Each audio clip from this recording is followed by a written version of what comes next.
Video like जरूर कर लीजिए और ऐसे वीडियो लगातार फ्री में पाने के लिए चैनल को तुरंत सब्सक्राइब कर लीजिए और बेल आइकन को जरूर टैप कर लीजिए ताकि आगे भी सारे वीडियो आपको मिलते रहे। यूट्यूब में फॉलो करते हैं तो प्लीज ये वाला फ्री टेलीग्राम चैनल जरूर ज्वाइन कर लीजिएगा। सारे नोटिफिकेशन सारे अपडेट यहीं पे आते हैं, ध्यान रखिए। यूपीपीएससी का अपर प्रीलिम्स एग्जाम यानी कि 2025 की प्रारंभिक परीक्षा कैलेंडर के हिसाब से प्रस्तावित है 12/10/2025 को। 12/10/2025 में अभी भी 160 प्लस दिवस आपके पास बच रहे हैं। इतना समय पर्याप्त है प्रीलिम्स की पूरी तैयारी करने के लिए। आप साथ साथ मेंस की भी तैयारी कर सकते हैं। मेंस का भी हमारा पेड बैच शुरू हुआ है। इस पर्टिकुलर वीडियो में प्रीलिम्स 2025 की तैयारी आप कैसे कर सकते हैं, स्टडी फॉर सिविल सर्विस के पेड ग्रुप में जो लोग आ चुके हैं हमारे लेटेस्ट पेड बैच में, वो लोग कैसे तैयारी कर सकते हैं। जो लोग पेड ग्रुप में आ चुके हैं, ये आपका स्ट्रैटेजी वीडियो है, वीडियो नंबर 1 जो यहाँ पर ओरिएंटेशन के लिए दिया जाता है कि क्या एक लॉन्ग टर्म स्ट्रैटेजी आपको रखनी है। 3 स्टेज की स्ट्रैटेजी जो हम लोग साझा करते हैं उसको किस तरीके से फॉलो किया जाना है, पहले स्टेज में क्या करना है, सेकंड स्टेज में और थर्ड स्टेज में क्या फॉलो करना है, कैसे आप प्रीलिम्स का सिलेबस कंप्लीट कर सकते हैं इन दिवस में, डेली करंट अफेयर कैसे पढ़ना है, मंथली करंट अफेयर कैसे तैयार करना है, उत्तर प्रदेश का करंट अफेयर क्या सिलेबस रहता है, क्या पैटर्न रहता है, कैसे क्वेश्चन आते हैं और कैसे आप अपना कट ऑफ प्रीलिम्स का क्लियर करने वाली तैयारी कर सकते हैं इन 160 प्लस दिवस में। इसके बारे में बात करना है यहाँ पर शुरू करेंगे। ये आपका स्ट्रैटेजी वीडियो है, वीडियो नंबर 1, इसको शुरू से लेकर आखिर तक आपको देखना होगा। 2024 के प्रीलिम्स के बारे में थोड़ा सा बात कर लेते हैं क्योंकि काफी चर्चा का विषय एक बार फिर से बना हुआ है। रिजल्ट आने के बाद कट ऑफ लोग जो एंटिसिपेट कर रहे हैं एक दूसरे के मार्क्स वगैरह शेयर करके, उससे कुछ चीजें यहाँ पे पता चलती हैं। यूआर ओबीसी का जो कट ऑफ है ये 76 से 77 क्वेश्चन के बीच यहाँ पर समझ में आ रहा है, जैसे जैसे लोग अपने मार्क्स वगैरह शेयर कर रहे हैं। 78 क्वेश्चन पर किसी का हुआ है। अब देखिए कुछ लोग कह रहे हैं कि मेरा 79 पर नहीं हुआ है, कुछ लोग ये भी कह रहे हैं कि 80 पर उनका नहीं हुआ है यूआर में।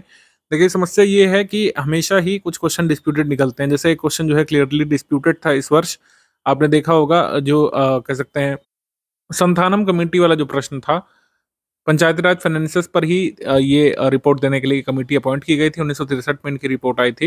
ये पंचायती राज फाइनेंसेस या फिर कह सकते हैं पंचायती राज की वित्त व्यवस्था से संबंधित उसके बारे में रिकमेंडेशन देने के लिए संथानम कमेटी आई थी। ये सही है, जबकि इसको गलत माना गया है। हाँ, ये अलग बात है कि संथानम कमेटी जो है इसको एक और काम दिया गया था, लेकिन ये अलग काम था। तो study various aspects of corruption government department, तो करप्शन वगैरह की जांच करने के लिए, भ्रष्टाचार की जांच करने के लिए भी अपॉइंट की गई थी। वो अलग समय पर संथानम कमेटी बनी थी, लेकिन पंचायती राज के लिए बनी जरूर थी। तो इसमें नॉट करेक्ट इसको माना गया है। तो ये क्वेश्चन जो है निश्चित तौर पर डिलीट होगा।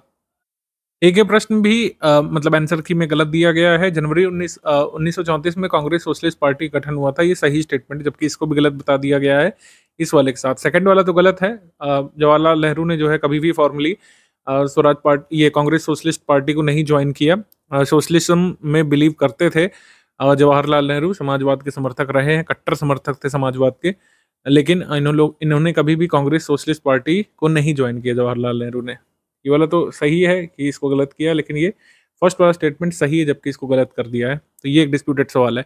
तो ऐसे कुछ डिस्प्यूटेड क्वेश्चंस की वजह से आपका जो स्कोर निकल रहा है, जो आप अपने ओएमआर से कैलकुलेट कर रहे हैं कि मेरा नेट स्कोर ये आ रहा है, उस स्कोर में अंतर पड़ सकता है। कुछ और भी चैलेंजेस किए गए थे, हो सकता है उसमें क्वेश्चन डिलीट किया गया हो या फिर उसका उत्तर बदला गया हो, तो नेट स्कोर जो है ये बदल जाता है। और ऐसे लोग होते हैं जिन लोगों ने डिस्प्यूटेड क्वेश्चन को या तो टच नहीं किया होगा या फिर उन लोगों ने जो है उसको सही निकाल लिया होगा आयोग के हिसाब से, उनका स्कोर अलग आ रहा होगा और आपका स्कोर अलग आ रहा है। तो कट ऑफ जो लोग अज्यूम कर रहे हैं कि मेरा 80 में भी नहीं निकला, ऐसा हो सकता है कि आपने जिस क्वेश्चन को सही माना हो क्वेश्चन मॉडिफाई की में बदल गया हो।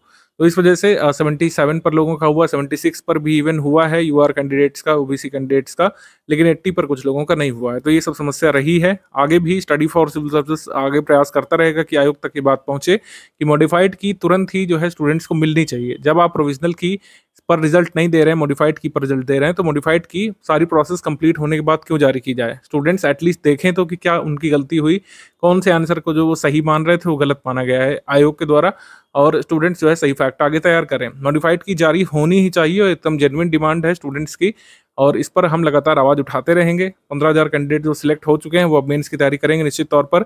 आप नहीं सिलेक्ट हुए हैं, आप जो भी आपके पास संवैधानिक अधिकार है आप उसका प्रयोग करते हुए आयोग को ईमेल कीजिए, रिटर्न लेटर भेजिए और आयोग से रिक्वेस्ट करिए कि मॉडिफाइड की जारी किया जाए। और स्टूडेंट को जानने का अधिकार है कि जिस मॉडिफाइड की पर प्रोविजनल रिजल्ट जारी किया गया है उस मॉडिफाइड की में क्या उत्तर बदला गया था, क्या उत्तर डिलीट हुआ था, ये बताना चाहिए एस्पिरेंट को, जैसे अन्य जगह पर बताया जाता है। अन्य कॉम्पिटिटिव एग्जाम में मॉडिफाइड की बताई जाती है, जैसे एमपीपीएससी में भी है। एमपीपीएससी में जो फाइनल की आती है रिजल्ट के समय वो पब्लिश होती है, ठीक है, स्टूडेंट को पता चलता है कि हाँ अच्छा ये 100 क्वेश्चन थे तो 3 डिलीट हो गए, या फिर 3 के उत्तर बदल दिए गए, या फिर 2 डिलीट हुए, 2 के उत्तर बदल दिए गए, तो अपना स्कोर रिकैलकुलेट कर पाता है और संतुष्ट होता है कि चलिए मैं नहीं सिलेक्ट हुआ, क्यों नहीं सिलेक्ट हुआ, उसका रीज़न उसके पास होता है। तो इसी वजह से कुछ लोग कैंडिडेट जो है 76 से 70 क्वेश्चन पर सिलेक्ट हुए हैं और कुछ नहीं सिलेक्ट हुए हैं। सीसैट में भी कुछ लोग जो है फेल हुए थे और उसकी वजह से भी नहीं हो पाए। तो कुल मिलाकर बात ये है कि एक मॉडरेट से डिफिकल्ट पेपर आपको देखने को मिला था। ये मैंने एनालिसिस में भी बताया था, हमारी टीम ने एनालाइज किया था कि इस बार मॉडरेट टू डिफिकल्ट पेपर है, एक लेंदी पेपर था। कई सारे लोग तो पूरे क्वेश्चन अपने आते हुए अटेम्प्ट भी नहीं कर पाए थे, क्योंकि वो कई बार एक प्रश्न में बहुत लंबे समय तक उलझे रह गए थे। तो अब इससे निपटने का तरीका क्या है? आगे भी पेपर टफ ही होगा। आरओ मेंस का, आरओ प्रीलिम्स का जो पेपर हुआ था लास्ट ईयर जो कैंसिल हुआ, अन्य पेपर भी जो हो रहे हैं जहां पर 50 सवाल 40 सवाल जीएस वाले आते हैं, उसमें भी टफ पेपर ही ज्यादातर पूछे जा रहे हैं। ठीक है, टफ क्वेश्चंस पूछे जा रहे हैं।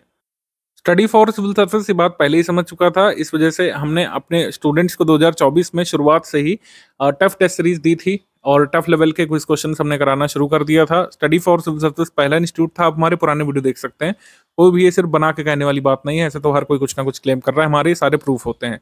हमने अपने वीडियोस डाले हुए थे यूट्यूब पर, ठीक है, कई सारे सैंपल भी दिए हुए थे टेलीग्राम पर हमारी टेस्ट सीरीज के एग्जाम होने से काफ़ी दिवस पहले के, काफ़ी महीने पहले के। उस टेस्ट सीरीज का लेवल देखिए और एग्जाम का लेवल आप मिलाइए, बिल्कुल सिमिलर पैटर्न पर आप पाएंगे। जैसे आयोग ने इस साल 3-3, 4-4 स्टेटमेंट वाले सवाल पूछे, मैचिंग वाले क्वेश्चन भी लेंदी पूछे, असर्शन रीजन वाले काफ़ी सवाल पूछने की कोशिश की। कई सारे लोग जो पहली बार अपियर हुए थे, जो वनडे एग्जाम्स देते रहते हैं, उनके लिए ये एक शॉकर पेपर से कम नहीं था।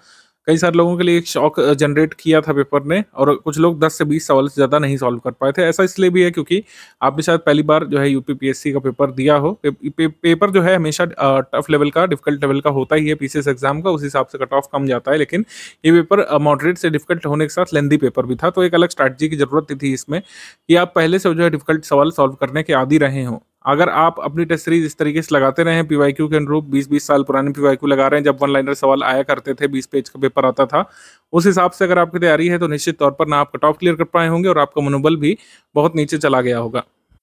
पेपर एनालिसिस के समय भी हमारी टीम ने बताया था कि नंबर ऑफ डिफिकल्ट क्वेश्चन ज़्यादा है, पेपर लेंदी है, तो कट ऑफ निश्चित तौर पर गिरेगा। वैसे ही हुआ, 76 से 70 से 78 क्वेश्चन के बीच आप लोग यूआर में और ओबीसी में सिलेक्ट हुए हैं, अन्य कैटेगरीज का और भी कम कम रहा है। ठीक है, तो पेपर जो है शॉकर जरूर था, लेकिन स्टडी फॉर सिविल सर्विस ने इसके लिए पहले से आपको प्रिपेयर किया था कि पेपर ऐसा ही हो सकता है। आरओ एग्जाम जैसे ही कैंसिल्ड हुआ, उसके बाद जो हमने टेस्ट सीरीज कराई अपने स्टूडेंट्स को और पेड क्विज में जो प्रैक्टिस कराई, ज़्यादा से ज़्यादा असर्शन रीजन वाले सवाल हमने कराए थे, जिससे आप असर्शन रीजन वाले सवाल सही करना सीखें, मल्टीपल स्टेटमेंट वाले सवाल सही करना सीखें। और ये ऐसा नहीं हमने इसी साल से शुरू किया था, हमने 2022 में भी और 2023 में भी ऐसे क्वेश्चन के लिए तैयार किया था अपने स्टूडेंट्स को। हालांकि पेपर में ऐसे क्वेश्चन कम होते थे। स्टडी फॉर सिविल सर्विस के मैक्सिमम सिलेक्शन इसीलिए होते हैं क्योंकि हम आपको वर्स्ट केस के लिए पहले ही प्रिपेयर कर देते हैं, जो कि किसी भी एग्जाम को पास करने का तरीका होता है कि आप डिफिकल्ट सवालों की तैयारी पहले से करके जाएं। ठीक है, जो पेपर में आपको मिलने वाला है शॉक या फिर जो सरप्राइज मिलने वाला है, उसके लिए पहले से कुछ ना कुछ तैयारी करके जाएं कि ऐसा पेपर आ गया, अगर ऐसे क्वेश्चन आ गए तो हम उसको कैसे टैकल करेंगे, इसकी तैयारी आप पहले से करें। और प्रीलिम्स क्लियर करना अब हलवा नहीं रह गया है कि पहले के तरीके की 2-4 मैगजीन पढ़कर और 20 साल के पीवाईक्यू लगा करके आप आसानी से प्रीलिम्स क्लियर कर लेंगे, फिर मेंस की तैयारी करेंगे, ऐसा नहीं है। आपको अच्छे से तैयारी करने की जरूरत पड़ेगी। इस वजह से हमने 2022 से ही इंटीग्रेटेड स्ट्रैटेजी यहाँ पर देना शुरू किया था प्रीलिम्स और मेंस की, जिसमें आपको इंटीग्रेटेड अप्रोच लेकर के चलना होता था। और इस बार भी वही स्ट्रैटेजी मैं यहाँ पर साझा करने वाला हूँ 3 स्टेज की। अभी आगे के वीडियो के हिस्से में आप देखेंगे 3 स्टेज की स्ट्रैटेजी कैसे वर्क करती है और कैसे प्रीलिम्स और मेंस का जो है आप प्रिपेयर कर सकते हैं। साथ साथ पहले बेसिक बनाएंगे प्री मेंस का, और फिर जो है सेकंड स्टेज पर, थर्ड स्टेज पर आते आते आप प्रीलिम्स के लिए अच्छे से तैयार हो चुके होंगे और मेंस का भी काफ़ी कुछ पढ़ चुके होंगे। स्टडी फॉर सिविल सर्विस ने इस साल अपने मटेरियल में रिकॉर्डेड वीडियो लेक्चर को भी ऐड किया था, जो भी काफ़ी बेनिफिशियल रहा आपको कंसेप्ट समझाने के लिए। रिकॉर्डेड वीडियो लेक्चर से आपको ये भान हो पाया कि किस तरीके से फैक्ट्स को भी कंसेप्ट बना देता है यूपीपीएससी। जैसे यूपीपीएससी में इस साल कई सारे ऐसे प्रश्न देखे गए हैं जिसमें 2 स्टेटमेंट हैं, दोनों फैक्ट हैं, लेकिन उसको इस तरीके से लिंक किया गया है कि एक कंसेप्चुअल क्वेश्चन तैयार हो गया है। जैसे एज ऑफ कंसेंट एक्ट वाला, एज ऑफ कंसेंट एक्ट वाला जो प्रश्न है, एज ऑफ कंसेंट एक्ट से 2 स्टेटमेंट पूछे गए थे। पहला कि बीएम मालबारवी ने उसमें पारित होने में महत्वपूर्ण भूमिका निभाई, ये भी हमने जो है फैक्ट दिया था। और ये दूसरा जो फैक्ट पूछा गया कि तिलक ने जो है एज ऑफ कंसेंट को कह सकते हैं अपोज किया था, जबकि उसमें दिया था कि सपोर्ट किया था। तो वो स्टेटमेंट आपको गलत करना था। तो इस तरीके से कई सारे फैक्ट जो कंसेप्ट के फॉर्म में पूछे गए। इसकी तैयारी कैसे होगी? इसकी तैयारी बिना प्रैक्टिस किए नहीं हो सकती, तो प्रैक्टिस का बहुत महत्व है। और प्रैक्टिस भी नहीं, इसकी सिर्फ 20 सालों के पीवाईक्यू लगाना है, उससे कोई फायदा नहीं मिलेगा, उसकी प्रैक्टिस करके कोई भी फायदा नहीं मिलने वाला है, क्योंकि पेपर अलग तरीके से पूछा जा रहा है। आपको वैसे ही सवाल लगाने पड़ेंगे जैसे स्टडी फॉर सिविल सर्विसेज ने अपनी टेस्ट सीरीज में कराए थे। एटलीस्ट हमने 95% वहां तक पहुंचने का प्रयास किया जहां तक आयोग ने आपको पेपर में पूछा है। ठीक है, ऐसा किसी भी इंस्टीट्यूट ने नहीं किया है। इस साल भी हम कोई खास बदलाव अपनी स्ट्रैटेजी में नहीं करने वाले हैं। स्टडी मटेरियल निश्चित तौर पर अपडेट होगा और इसको बहुत अच्छे तरीके से अपडेट करने का प्रयास करेंगे। इस बार जो पूरा जो पैटर्न है सवाल पूछने का, उसी के अनुरूप यहाँ पे जो है स्टडी मटेरियल होगा। हिस्ट्री ज्योग्राफी में भी आप देखेंगे कुछ आमूल-चूल परिवर्तन हम करने वाले हैं। वन लाइनर टाइप या फिर पैराग्राफ टाइप ना होकर के कई सारे डायग्राम्स आपको देखने को मिलेंगे और इन डायग्राम से आप अपने कंसेप्चुअल क्वेश्चन सॉल्व कर पाएंगे। तो कई सारे डायग्राम वाले नोट्स जो है, मतलब नोट्स में डायग्राम आपको देखने को मिलेंगे। डायग्राम सिर्फ वो वाले नहीं, कंसेप्ट वाले नहीं कि गूगल से चिपका दिए वो वाला डायग्राम नहीं, आपको बहुत ही इंटरैक्टिव डायग्राम हम बना करके देंगे और ये बाइलिंगुअल रहेगा। ये डायग्राम पढ़ करके आप कंसेप्चुअल क्वेश्चन निकाल पाएंगे, कई सारे जो इस साल पूछे गए हैं हिस्ट्री के, ज्योग्राफी के, इवन पॉलिटी में भी कई सारे डायग्राम आपको हमारे नोट्स में देखने को मिलेंगे। जो लेटेस्ट एडिशन होगा लिस्टिंग कंपाइलेशन का, जो आपको सेकंड स्टेज ऑफ प्रिपरेशन के दौरान हम पेड ग्रुप में साझा करेंगे, उसमें कई सारे डायग्रामेटिक थीम्स पर आधारित जो है इन्फॉर्मेशन देखने को मिलेगी जो आपके क्वेश्चन सॉल्व करवाने में हेल्प करेगी। टेस्ट सीरीज का लेवल लगातार बढ़ता जाएगा। टेस्ट सीरीज का लेवल हम हमेशा आयोग से आगे रखेंगे, जिससे आप पहले से तैयार रहें, आप एकदम से शॉक महसूस न करें एग्जाम हॉल में। आपको ये लगे कि टेस्ट सीरीज हम वैसे ही सॉल्व कर रहे हैं जैसे हम पहले सॉल्व करते हुए आ रहे हैं। स्टडी फॉर सिविल सर्विसेज की कोई टेस्ट सीरीज ही लगाने आए हैं, ये आप महसूस करेंगे जब आप हमारी कई सारी टेस्ट सीरीज को अटेम्प्ट करके जाएंगे। तो वही मैंने कहा, सिर्फ पेड ग्रुप ज्वाइन करना काफ़ी नहीं है। पेड ग्रुप में आया आपने स्टडी किया, स्टडी मटेरियल से प्रैक्टिस रिसोर्सेज को फॉलो किया, टेस्ट सीरीज आप लगा रहे हैं। टेस्ट सीरीज लगाने पर आपको जो है एनालिसिस कर रहे हैं। टेस्ट सीरीज लगाने के बाद आपको मंथन करना है, कहाँ पे गलतियां हो रही है उस गलती को सुधारना है, तब जा करके एक्चुअली एग्जाम में फायदा मिलेगा। तो स्टडी फॉर सिविल सर्विसेज को ज्वाइन करने के बाद हमारे रिसोर्सेज को फॉलो भी करना है, उसके साथ लगना है, अपना सेल्फ एनालिसिस करना है, हमसे सपोर्ट प्राप्त करना है। कोई चीज़ नहीं समझ में आ रही है, डाउट क्लियरेंस ग्रुप में आप पूछ सकते हैं। इस तरीके से हम आगे बढ़ेंगे। कोई बिग चेंज नहीं एक्सपेक्टेड है। बिग चेंज होगा हमारे स्टडी मटेरियल में, टेस्ट सीरीज में होगा, हमारे मेथोडोलॉजी में कोई भी बिग चेंज हम ऐसा नहीं करने वाले, क्योंकि हमेशा ही कहावत है, एक अंग्रेजी कहावत है, if it not broken don't fix it, कि कुछ अगर टूटा नहीं तो बार बार जोड़ने की कोशिश मत करिए। तो हमने लगातार सिलेक्शन दिए टफ पेपर में भी, तो बस हम इनहेंस करेंगे कि कितने ज़्यादा और क्वेश्चन निकाल पाएं। जैसे इस साल स्टडी फॉर सिविल सर्विसेज से 110 क्वेश्चन डायरेक्टली किए जा सकते थे एग्जाम में, और कट ऑफ जो है 75 से 77 क्वेश्चन के बीच गया है। अगर आप पूरी एफिशिएंसी हमेशा की तरह नहीं भी दे पाते हैं, ठीक है, जैसा हमने कहा था कि 90-95 क्वेश्चन को टारगेट करिए और आप 80+ भी गए तो आप कट ऑफ निकाल लेते हैं मॉडरेट से डिफिकल्ट पेपर में भी, और यही स्ट्रैटेजी इस बार भी रहेगी। ठीक है, कंसेप्चुअल डिटेलिंग पर इस बार खास फोकस करेगी हमारी टीम। रिकॉर्डेड वीडियो लेक्चर में कंसेप्चुअल डिटेल पर फोकस किया गया है। वैसे ही कंसेप्चुअल डिटेल किसी न किसी तरीके से, चाहे डायग्राम फॉर्म में, चाहे किसी अन्य मेथड से, हम अपने नोट्स में भी शामिल करने का प्रयास करेंगे। यूपीपीएससी की तैयारी करने के लिए जो लोग पहली बार आए हैं और अपना ग्रेजुएशन कंप्लीट करके आपने फॉर्म वगैरह फिल किया होगा, आप एक अनिवार्य शर्त यहाँ पर समझ लीजिए, यूपीपीएससी में या फिर किसी भी राज्य सेवा परीक्षा, जैसे बिहार में, एमपी में, हरियाणा में, उत्तराखंड में, या फिर किसी ने छत्तीसगढ़ में दिया होगा, स्वाध्ययन यानी सेल्फ स्टडी एक बहुत अनिवार्य शर्त है। स्वाध्ययन के बिना आप आगे नहीं बढ़ सकते हैं। सेल्फ स्टडी बहुत ही महत्वपूर्ण भूमिका निभाती है। इवन आजकल के वनडे एग्जाम्स में भी सेल्फ स्टडी की बहुत महत्वपूर्ण भूमिका है। बेस्ट कंटेंट तो होना ही चाहिए आपके पास, रेलिवेंट स्टडी मटेरियल होना चाहिए, रेलिवेंट प्रैक्टिस रिसोर्स होना चाहिए, गाइडेंस का भी बहुत महत्व है। लेकिन कुछ चीज़ें जो स्टूडेंट को अपने अंदर से जगानी पड़ती है, इसमें कोई बाहरी सपोर्ट आपको नहीं मिल सकता है, ना ही आप प्राप्त कर सकते हैं इसको, ना ही किसी भी बाहरी संस्थान से आप ये सेवाएं प्राप्त कर सकते हैं। तो स्वाध्ययन एक अभ्यास यानी कि प्रैक्टिस, और एक निरंतरता यानी कि कंसिस्टेंसी और डिसिप्लिन। निरंतरता, अभ्यास, डिसिप्लिन और स्वाध्ययन, ये आयाम आपने संभाल लिया तो फिर रेलिवेंट स्टडी मटेरियल देने का, और कह सकते हैं बेस्ट प्रैक्टिस रिसोर्सेज देने का, बेस्ट गाइडेंस देने का काम हमारी टीम का है। और इसी वजह से आपने यहाँ पे एनरोलमेंट लिया है। आपने जो फीस सबमिट की है उसके लिए हम पूरा, मतलब उसके एवज में हम पूरा प्रयास करेंगे कि आप हमारे इंस्टीट्यूट में आते हैं तो आप निश्चित तौर पर सिलेक्ट हों। आप प्री वाले ग्रुप में आए तो प्री में सिलेक्ट हो, मेंस वाले ग्रुप में आए तो मेंस आपका जरूर निकले। फिर इंटरव्यू का गाइडेंस तो फ्री ऑफ कॉस्ट हमारे पूरे स्टूडेंट ही कर देते हैं, ज्ञान सर उसमें इन्वॉल्व होते हैं, वो अलग चीज़ है। लेकिन प्री मेंस में अगर आप हमारे यहाँ पर एनरोल हुए हैं तो हमारी टीम का प्रयास रहता है कि आप सिलेक्ट हो निश्चित तौर पर। लेकिन सिलेक्ट तभी होंगे जब दोनों आयामों पर काम होगा। एक आयाम है best study material, practice resources, यानी कि टेस्ट सीरीज पेड क्विज में बेस्ट क्वेश्चंस देना हमारा काम होगा। अच्छी तरीके से आपको गाइड करना, आपको मोटिवेटेड रखना, हर तरीके से आप मतलब ये प्रयास करना कि आप स्टडी में संलग्न रहे, ये हमारा काम होगा। ठीक है, कोई भी तथ्य छूटे नहीं, कोई भी कॉन्सेप्ट छूटे नहीं, इसके लिए प्रयास करना हमारी टीम का काम है। लेकिन ये जो 3 आयाम है, स्वाध्ययन, अभ्यास और निरंतरता, ये आपको जुटाना पड़ेगा और आपको कंट्रीब्यूट करना पड़ेगा इस आयाम पर, तभी हम और आप एक जो कॉमन गोल है आपके सिलेक्शन का, उसको अचीव कर पाएंगे। Study for civil services paid group के फीचर्स मैं आपको एक एक करके बता दे रहा हूँ। ये फीचर वेरी कर सकते हैं, जो पैकेज आपने लिया होगा टेलीग्राम में हमारी टीम से, उसके हिसाब से वेरी कर सकते हैं। जैसे फुल पेड ग्रुप है, उसको सारे फीचर मिलेंगे जो हम यहाँ पर बताने जा रहे हैं। ओनली करंट अफेयर वाले पेड बैच में आप तो करंट अफेयर वाले फीचर मिलेंगे। Test series with current affair वाले में तो टेस्ट सीरीज और करंट अफेयर के फीचर मिलेंगे। और ऐसे ही हर ग्रुप के लिए है, जो भी पैकेज आपने लिया होगा और जो कमिटमेंट हमारी टीम ने आपसे किया होगा फी पेमेंट कराने से पहले, वही चीज़ें आपको इस ग्रुप में मिलेंगी। जो फीचर मैं आपको बताने जा रहा हूँ ये फुल पेड ग्रुप पे हैं, यानी सारे फीचर्स जो एक फुल पेड ग्रुप मेंबर को मिलते हैं वो मैं इसमें बताने जा रहा हूँ। इसको एक बार अच्छे से समझ लीजिए, क्योंकि कई बार आप लोग बार बार पूछा करते हैं। तो इस ग्रुप में डेली करंट अफेयर की पीडीएफ जो है पेड ग्रुप मेंबर्स को मिलती है, फुल पेड वालों को दोपहर 3 से 4 बजे तक आ जाती है। डेली करंट अफेयर का उद्देश्य ये रहता है कि यूपीपीएससी के लिए जितने भी करंट अफेयर आपको पढ़ने चाहिए डेली बेसिस पर, तो आप पढ़ें। आपको कोई न्यूज़पेपर वगैरह पढ़ने की जरूरत नहीं पड़ेगी, किसी अन्य न्यूज़ एजेंसी को फॉलो करने की जरूरत नहीं पड़ेगी, किसी लोकल अखबार को भी नहीं फॉलो करना है, क्योंकि करंट अफेयर जो है उसमें इतने सारे सोर्स लोग बता देते हैं कि कई बार स्टूडेंट का स्टैटिक ही रह जाता है, पूरे साल भर वो करंट अफेयर ही पढ़ता रह जाता है।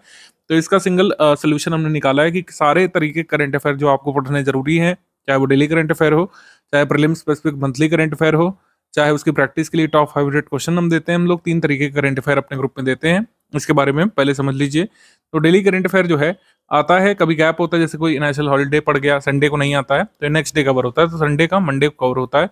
कोई हॉलीडे पड़ गया और उस दिन कोई इंपॉर्टेंट इवेंट हुआ, कोई नई स्कीम अनाउंस की गई, तो उस हॉलीडे के अगले दिन की न्यूज़ में वो कवर कर लिया जाता है। तो करंट अफेयर डेली बेसिस पर आपको मिलता रहता है। आपको अलग से कोई यूट्यूब चैनल फॉलो करने की आवश्यकता नहीं पड़ती है, कोई टेलीग्राम फॉलो करने की जरूरत नहीं पड़ती है, और खुद से कोई न्यूज़पेपर एनालिसिस पढ़ने की जरूरत नहीं पड़ती है। जो यहाँ पे एक पीडीएफ आएगी बस उसी को कंप्लीट करना है, तो इसका मतलब आपने उस दिन का डेली करंट अफेयर कंप्लीट कर लिया। मंथली करंट अफेयर आता है, मंथली करंट अफेयर में 3 पीडीएफ मिलती है हर मंथ।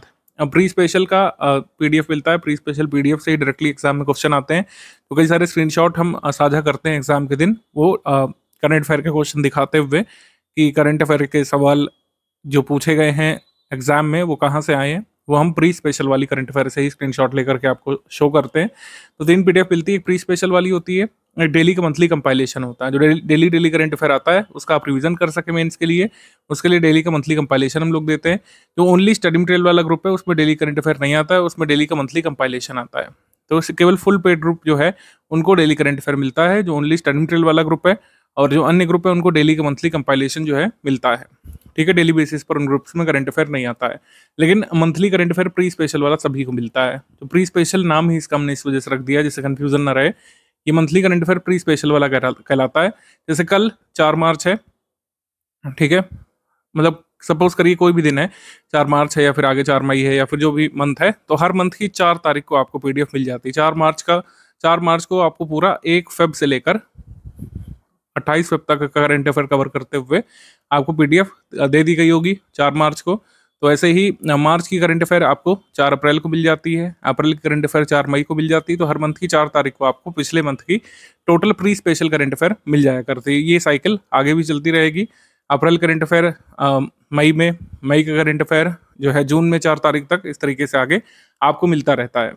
डेली का मंथली करंट अफेयर पीडीएफ भी 4 तारीख तक आ जाती है। टॉप 500 और 400 कई बार होते हैं क्वेश्चन, कई बार 550 होते हैं। ये टॉप क्वेश्चंस होते हैं, एमसीक्यू बेसिस पर हम लोग देते हैं। ये 9 तारीख तक ग्रुप में दी जाती है। इसका भी काफ़ी महत्व बढ़ गया है क्योंकि कई सारे फैक्चुअल सवाल जो आते हैं, इस साल जो पेपर हुआ है कई सारे सवाल इसी पीडीएफ पे से भी आए थे। 400-500 एमसीक्यू जो है ये आप प्री स्पेशल के साथ पढ़ते हैं तो प्रीलिम्स के सारे करंट अफेयर के सवाल लगभग आप सॉल्व करने में सक्षम बन जाते हैं। प्री स्पेशल के साथ ही 400-500 सवाल अगर आपने लगा लिए तो प्री के लगभग सारे सवाल, मतलब 98-99% सवाल। और नंबर की बात करें तो अगर 35 सवाल आएंगे आपके एग्जाम में तो आप 32-33 तक करने की स्थिति में आ सकते हैं, यानी कि जितना कट ऑफ मार्क्स जाने वाला है उसका 45% आप ऑलरेडी स्कोर कर लेते हैं इससे। तो काफ़ी बेनिफिशियल होता है हमारा करंट अफेयर। प्री स्पेशल वाला आपको पढ़ना होता है अपने प्रीलिम्स एग्जाम के लिए। बाकी प्री करंट अफेयर में और मेंस का जो ये डेली आता है करंट अफेयर, इसमें क्या महीने अंतर होता है, इसके लिए मैंने पूर्व के ग्रुप में एक वीडियो बनाया था, उस वीडियो को मैं इस हिस्से से इसमें जोड़ दे रहा हूँ, जिससे आप डेली करंट अफेयर में और मंथली करंट अफेयर में जो अंतर है स्पष्ट तौर पर समझ जाएं। दोनों तरीके करंट अफेयर एक पीडीएफ की उपयोगिता क्या है इसको समझ जाएं। फिर हम लोग आगे बढ़ते हैं। यूपीपीएससी 2025 के प्रीलिम्स ग्रुप में अगर आप आ गए हैं तो ये समझिए कि डेली करंट अफेयर और मंथली करंट अफेयर में क्या अंतर होता है। स्ट्रैटेजी में मैं कई बार ये चीज़ क्लियर कर चुका हूँ, लेकिन कई बार डाउट अलग अलग से आ रहे हैं, तो मैं आपको बता रहा हूँ डेली करंट अफेयर और मंथली करंट अफेयर में क्या डिफरेंस होता है। स्टडी फॉर सिविल सर्विस का जो डेली करंट अफेयर होता है वो 5-6 पेजेस डेली बेसिस पर आपको मिलते हैं। जैसे न्यूज़पेपर आप लोग स्टडी करते हैं वैसे ही इसको मानिए, न्यूज़पेपर का सब्स्टिट्यूट है ये। जितना भी जानकारी आपको चाहिए क्या हो रहा है डेली बेसिस पर, कैसे कैसे सीक्वेंस ऑफ इवेंट हो रहे हैं, कोई नई स्कीमें अनाउंस हो रही हैं, नई घटनाक्रम हो रहे हैं, सुप्रीम कोर्ट में कोई नया केस आ रहा है, आपके सिलेबस से जो चीज़ें जरूरी जुड़ी हुई हैं वही यहाँ पे बताई जाती हैं। आपने देखा होगा न्यूज़ प्योरली जो है सिलेबस बेस्ड होती है, उसमें लिखा भी रहता है कि न्यूज़ जो है मेंस पेपर के GS1 के लिए ज़रूरी हो सकती है, GS2 के लिए, GS3 के लिए, कई बार GS4 वाली न्यूज़ भी हम लोग देते हैं समय समय पर। अब मेंस के लिए इसका रेलिवेंस ज़्यादा रहता है, क्योंकि मेंस के जीएस सिलेबस के हिसाब से आपको दिया जाता है। प्रीलिम्स का और मेंस का जो सिलेबस है आपने देख ही लिया होगा, स्ट्रैटेजी में काफ़ी अलग तरीके का होता है और क्वेश्चन पूछे जाने का तरीका, पूरा पेपर ही अलग तरीके का है। प्रीलिम्स क्या है, जीएस पेपर 1 ऑब्जेक्टिव पेपर है, जबकि मेंस सब्जेक्टिव पेपर, इसी वजह से इन्फॉर्मेशन यहाँ पे ज़्यादा चाहिए। आपने देखा होगा किसी भी इन्फॉर्मेशन का 360 डिग्री एनालिसिस उसमें दिया रहता है। कोई न्यूज़ हुई, कोई कोर्ट केस आया, उसका क्या सिग्निफिकेंस है, हिस्टोरिकल बैकग्राउंड क्या है और आगे की राह क्या हो सकती है, ये भी उसमें बताया जाता है। तो इसलिए डेली करंट अफेयर आपको पढ़ने के लिए कहा जाता है कि आप केवल रटे नहीं, रट के तो आप प्रीलिम्स वाला कर लेंगे, मंथली करंट अफेयर रट करके प्रीलिम्स में मैक्सिमम क्वेश्चन आप निकाल लेंगे, लेकिन मेंस भी तो देना है ना। क्या मेंस नहीं देना है? प्रीलिम्स हमारी मंजिल नहीं है, मैं बार बार कहता रहता हूँ। सिर्फ प्रीलिम्स क्लियर करने के लिए आप नहीं स्टडी करते हैं। लॉन्ग टर्म स्टडी जो लोग करते हैं, जो सीरियस स्टडी करते हैं, वो मेंस क्लियर करके सिलेक्शन लेने वाली स्टडी करना चाहते हैं। तो मेंस के लिए रेलिवेंस जो आपका डेली करंट अफेयर उसका ज़्यादा है, प्रीलिम्स के लिए लो सिग्निफिकेंस हम लोग कह सकते हैं। ऐसा नहीं कि प्रीलिम्स के लिए बिल्कुल काम का नहीं है आपका डेली करंट अफेयर, ये नहीं कहा जा रहा है, लेकिन मेंस को टारगेट करके इसको दिया जाता है, तो ये मेंस में आपकी हेल्प करता है। अगर आप डेली बेसिस पर नहीं पढ़ पा रहे हैं तो आप डेली का जो मंथली कंपाइल करके दिया जाता है उसको एक बार स्टडी कर लीजिए। और सारी इन्फॉर्मेशन डेली करंट अफेयर वाली लर्न करने की नीड नहीं होती है, कई सारी चीज़ें अंडरस्टैंडिंग बेस्ड है, आपको उसको पढ़ करके समझ लेना है, आगे के लिए कनेक्ट करना है सिलेबस से बस। और कैसे कनेक्ट करना है सब स्ट्रैटेजी में मैं बता चुके हैं आपको। फिर SCS का जो मंथली करंट अफेयर है ये प्रीलिम्स स्पेसिफिक होता है, इससे मेंस में आपको कोई लाभ नहीं मिलने वाला है, ये मैं आपको बता चुका हूँ। प्रीलिम्स का करंट अफेयर इंटायरली डिफरेंट होता है मेंस के करंट अफेयर से। इन्फॉर्मेशन टू द पॉइंट रखी जाती है। आपने देखा होगा जो 1 लाइनर जो हम लोग देते हैं या सेक्शन वाइज देते हैं, उसमें जितना इन्फॉर्मेशन जरूरी है जिससे क्वेश्चन बन सकता है प्रीलिम्स वाला, बस उसी को दिया जाता है। प्रीलिम्स के लिए इसका सिग्निफिकेंस बहुत ज़्यादा है। जब प्रीलिम्स नज़दीक होता है तो हम डेली करंट अफेयर पढ़ना बंद करा देते हैं अपने स्टूडेंट्स को, वो मंथली वाला ही तैयार करते हैं और यूपी वाला जो मंथ में एक बार दिया जाता है उसको तैयार करते हैं। इन्फॉर्मेशन डेंस ये भी होता है जहाँ जहाँ पर जरूरी है। जैसे कोई स्कीम आई है तो स्कीम कहाँ से लॉन्च की गई, किस व्यक्ति ने लॉन्च की, किसको टारगेट करेगी, बेनिफिशरीज कौन होंगे, इसके बेनिफिशरीज को क्या बेनिफिट मिलने वाले हैं, सब कुछ हम इसमें कवर कराते हैं। और लेस नंबर ऑफ पेजेस में इसको रखने की कोशिश करते हैं, क्योंकि एग्जाम के समय इसको आपको बार बार मल्टीपल टाइम्स रिवाइज करना पड़ता है, जबकि डेली करंट अफेयर को मल्टीपल टाइम्स रिवाइज करने की जरूरत नहीं है। आप कोशिश करिए कि डेली बेसिस पर कवर करें और इसका लॉन्ग टर्म बेनिफिट आपको मिलता है। ठीक है, तो ये डिफरेंस होता है स्टडी फॉर सिविल सर्विस के डेली करंट अफेयर में और मंथली करंट अफेयर में। दोनों ही आपको अभी से कवर करना चाहिए, 2025 वालों को खासकर। करंट अफेयर डेली वाला मंथली वाला किस तरीके से अलग है एक दूसरे से, और सभी तरीके करंट अफेयर की उपयोगिता क्या है, सब हमने आपको समझा दिया है। अब डाउट क्लियरेंस के बारे में बात कर लेते हैं। डाउट क्लियरेंस का support full paid group members को ही मिलता है, क्योंकि जो फुल पेड ग्रुप के मेंबर्स होते हैं वो 3 ग्रुप में ऐड किए जाते हैं। फुल पेड ग्रुप मेंबर्स को हम 3 ग्रुप में ऐड करते हैं। एक तो स्टडी मटेरियल वाला ग्रुप होता है और एक डाउट क्लियरेंस वाला ग्रुप होता है। डाउट क्लियरेंस ग्रुप में आप अपने डाउट्स पूछ सकते हैं। डाउट कैसे डाउट, कुछ लोग पूछते हैं सर क्या पूछ सकते हैं उसमें, आप उसमें स्टडी मटेरियल संबंधी कोई डाउट पूछ सकते हैं। यूपीपीएससी अपर प्रीलिम्स सिलेबस के दायरे में जो भी चीज़ आती है उससे संबंधित आप डाउट पूछ सकते हैं। मेंस के डाउट यहाँ पे नहीं बताए जा सकते हैं। प्री संबंधित कोई भी डाउट आप यहाँ पर पूछेंगे उसको ज़रा भी मना नहीं किया जाएगा, और जब तक आप समझ नहीं जाते जिस हद तक, उस हद तक समझाने का प्रयास हमारी एडमिन टीम करती है। आप कोई कंसेप्ट नहीं समझ पा रहे हैं, कोई फैक्चुअल जानकारी आपके नहीं समझ में आ पा रही है, किसी PYQ में फंस रहे हैं, किसी कंसेप्चुअल पार्ट में फंस रहे हैं, किसी फैक्चुअल पार्ट में आपको डाउट है चौरी चौरा कांड की एग्जैक्ट डेट क्या है, आपको डाउट है कि रॉलेट एक्ट कब आया था, रॉलेट सत्याग्रह कब हुआ था, उसका सिग्निफिकेंस क्या है, जो व्यक्तिगत सत्याग्रह हुआ था वो क्यों हुआ था, उसका सिग्निफिकेंस क्या है, आपको ज्योग्राफी में कोई कंसेप्ट नहीं समझ में आ रहा है, कोई जलवायु नहीं समझ में आ रही है, मानसून की अवधारणा नहीं समझ में आ रही है, जो भी सिलेबस में आता है वो आप पूछ सकते हैं। इसमें प्रीलिम सिलेबस संबंधित कोई भी डाउट यहाँ पर रख सकते हैं, उसको बताया जाता है और विद इन 6 आवर्स बताया जाता है। ये टाइम लिमिट हमारी टीम ने डिसाइड की है विद इन 6 आवर्स, यानी 6 आवर्स की मैक्सिमम लिमिट है आपको डाउट बताए जाने की। 6 घंटे तक आप वेट करेंगे, आपको डाउट का रिप्लाई दिया जाएगा, लेकिन इसका मतलब ये नहीं कि सारे डाउट 6 घंटे बाद बताए जाएंगे। ये मैक्सिमम टाइम लिमिट है। किसी भी हाल में 6 घंटे के भीतर तो डाउट सॉल्व किया ही जाएगा, लेकिन अगर आप दिन के समय में वर्किंग आवर्स में पूछेंगे तो जरा भी वेट नहीं करना पड़ता है। 2-2 4-4 मिनट की फ्रीक्वेंसी पर कई बार तुरंत ही आपको अपने डाउट का रिप्लाई मिल जाता है।